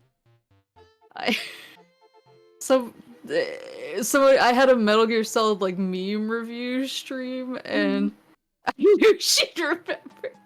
And there was one meme that was like Eggman from Sonic just saying the soup is cold and the salad is hot, and then it goes into a song from Metal Gear Solid Rising that goes, the vulture waits to see what rots. And it for some reason hit just right for me, and I spent like half the stream like choking and laughing at it. Aw. New vocal stim. Yeah. Heck yeah, new vocal stim just dropped. Goes so hard. It's like, I don't know why it's the funniest thing I've ever seen, but I was like in physical pain by the end of the stream because I was laughing so hard. It's only like 8 seconds long. Mm-hmm. I love when you find something super funny on stream. When something I can't clicks stop with you and you're just laughing. like, this is it. This This is is it. art. Yeah. This was made for me. Yes. Tenshi, how much sourdough are you baking this weekend? 2 loaves. 1 focaccia and then 1 regular loaf. I had a boss that called focaccia bread bachachi. Bachachi?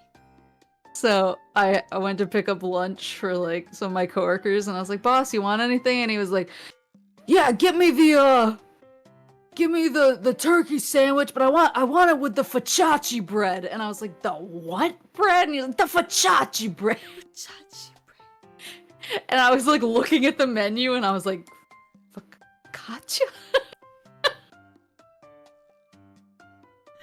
Not the focaccia bread.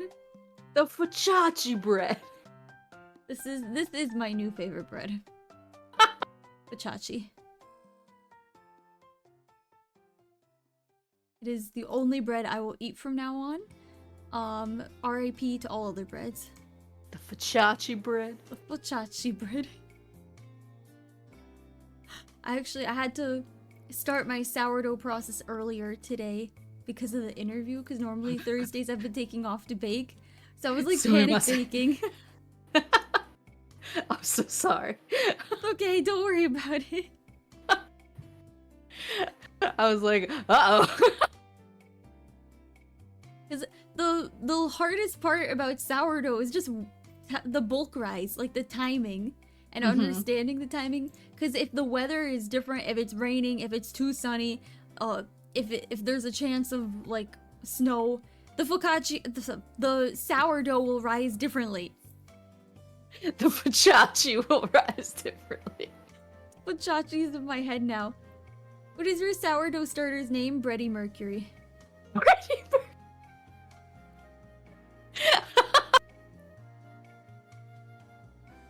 How old is Freddie Mercury? Technically 3 years old, Wow.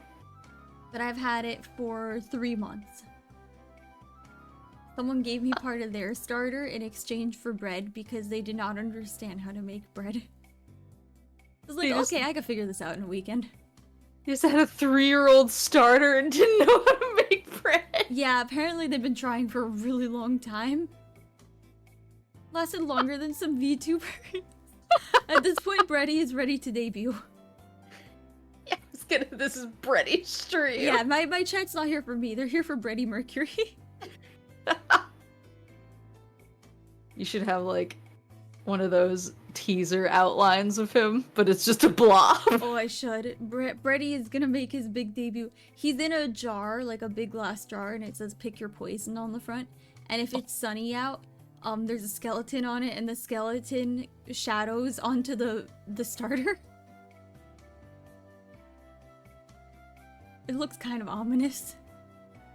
I wanna make one of like the reveal graphics where it's like, oh, 25 retweets to show the feet, except it's literally just like one. It's just a blob.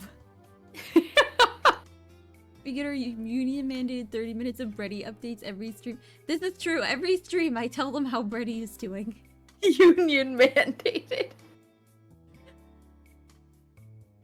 It's because I like to tell my chat about my day, and usually my day starts with feeding Bready. Right now he's in the fridge though. What do you feed? What do you feed a starter? Water and flour. Huh. You feed it every day, and then it takes about 4 to 8 hours for it to double in size, depending on the condition. And once it's doubled in size, you can finally make bread.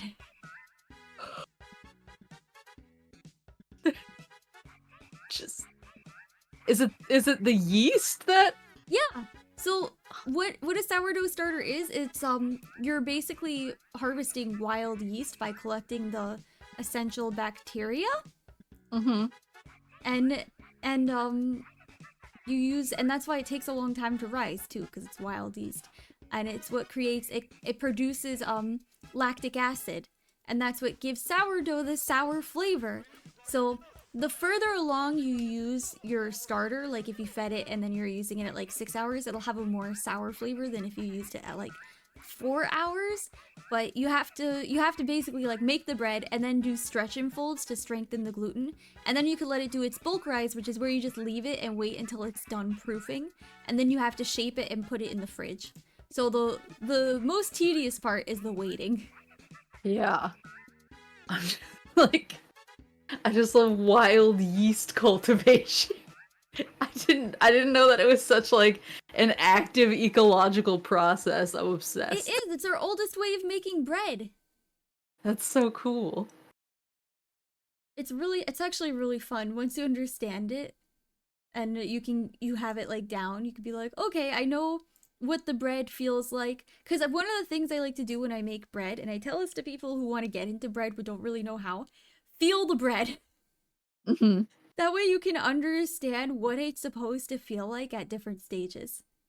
Oh, yeah. Because then when you're making the bread, you could troubleshoot and be like, okay, this is too sticky, it needs more flour. This is too dry, it needs more water. It makes See, I feel like that's what I fear the most, is just like making it stodgy. But stodgy. Stodgy. Underproved. The structure's all wrong.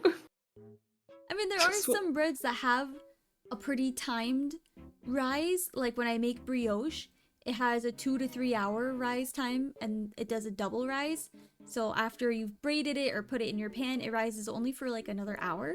And the timing on that is pretty much down to a science, so you can't really mess that up. Kinda brioche. Brioche is an enriched bread. So it's got eggs and butter. Oh. I love brioche. Now that I'm looking at it, I'm like, oh yeah, brioche is the stuff. Yeah, it's what you make French toast with. It's a kind of sweeter bread. I was gonna say, Mama and Papa Moose love sourdough, but they buy it from the store. Oh, so now I'm like, they're probably not eating real sourdough then. It's probably. Wait, how would a store like fake the sourdough? They add vinegar to it. So if you turn store-bought sourdough over and look at the ingredient list, it'll actually say yeast on it, which interacts with the wild yeast that sourdough would actually have in it. So it's kind of like a moment. Because why would you add yeast to it if the whole point of the sourdough is to use the wild yeast? And you also notice they add vinegar to give it the sour flavor, because a conventional bakery, you know, they have to weigh their decision. Do I wait the 24 hours it takes to make the sourdough, or do I add yeast and wait about 3 hours and just pretend that it's a sourdough? Oh. I feel tricked now.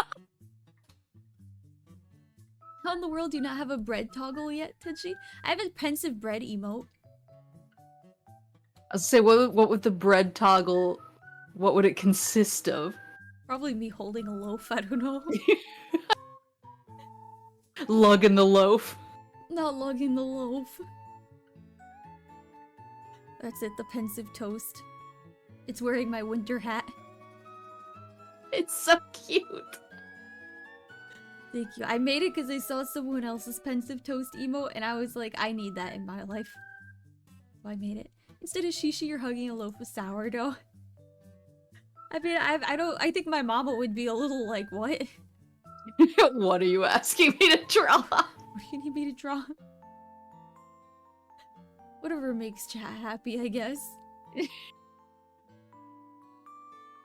We are about at time though, so if anyone has any last questions for Maple, because I have to go to bed. I have an appointment in the city tomorrow. was gonna say, I'm also hitting my bedtime, and Syrup is gonna come in here and tap her little foot and be like, She needs bed. Turn it on when talking about bread. Oh, do you mind if we take a picture? yeah. Okay. 1, 2, 3. Oh, so cute. Thank you. What's 2 plus 2? 4, 19.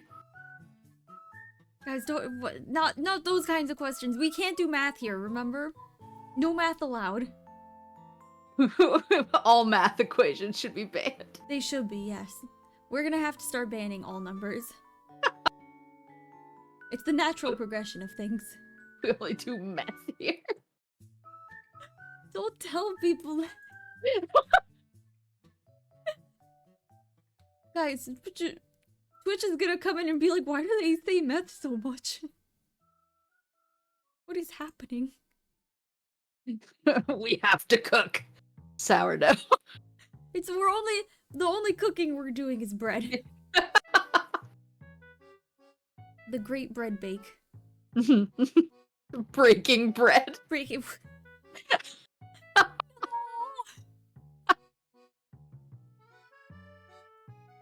We are breaking bread.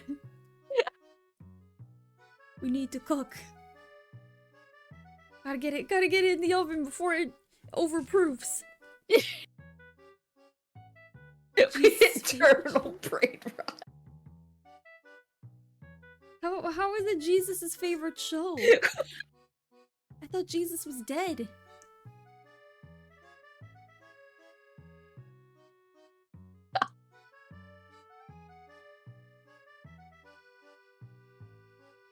He comes back in the next season?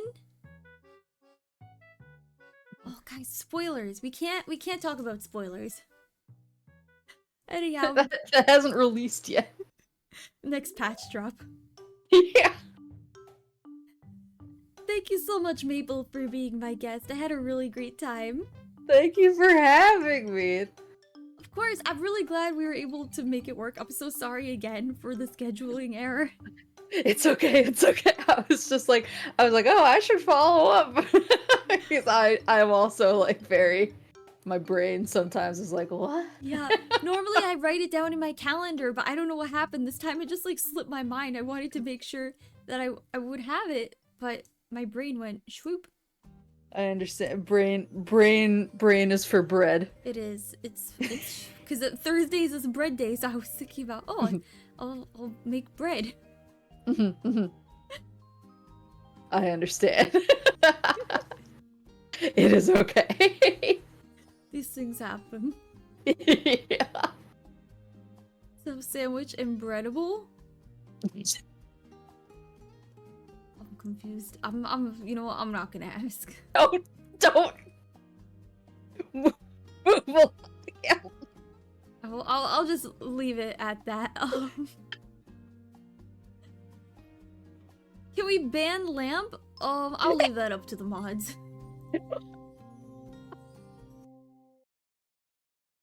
At the end, guys, thank you so much for being here, Maple. At the end of every stream, I do something called the Night Night Song. And the Night Night Song is my way of saying thank you so much for being here. And Maple, you're either free to stay here in VC or jump into the regular stream if you want to hear the backing with it. Ooh, wait, I'll go be an audience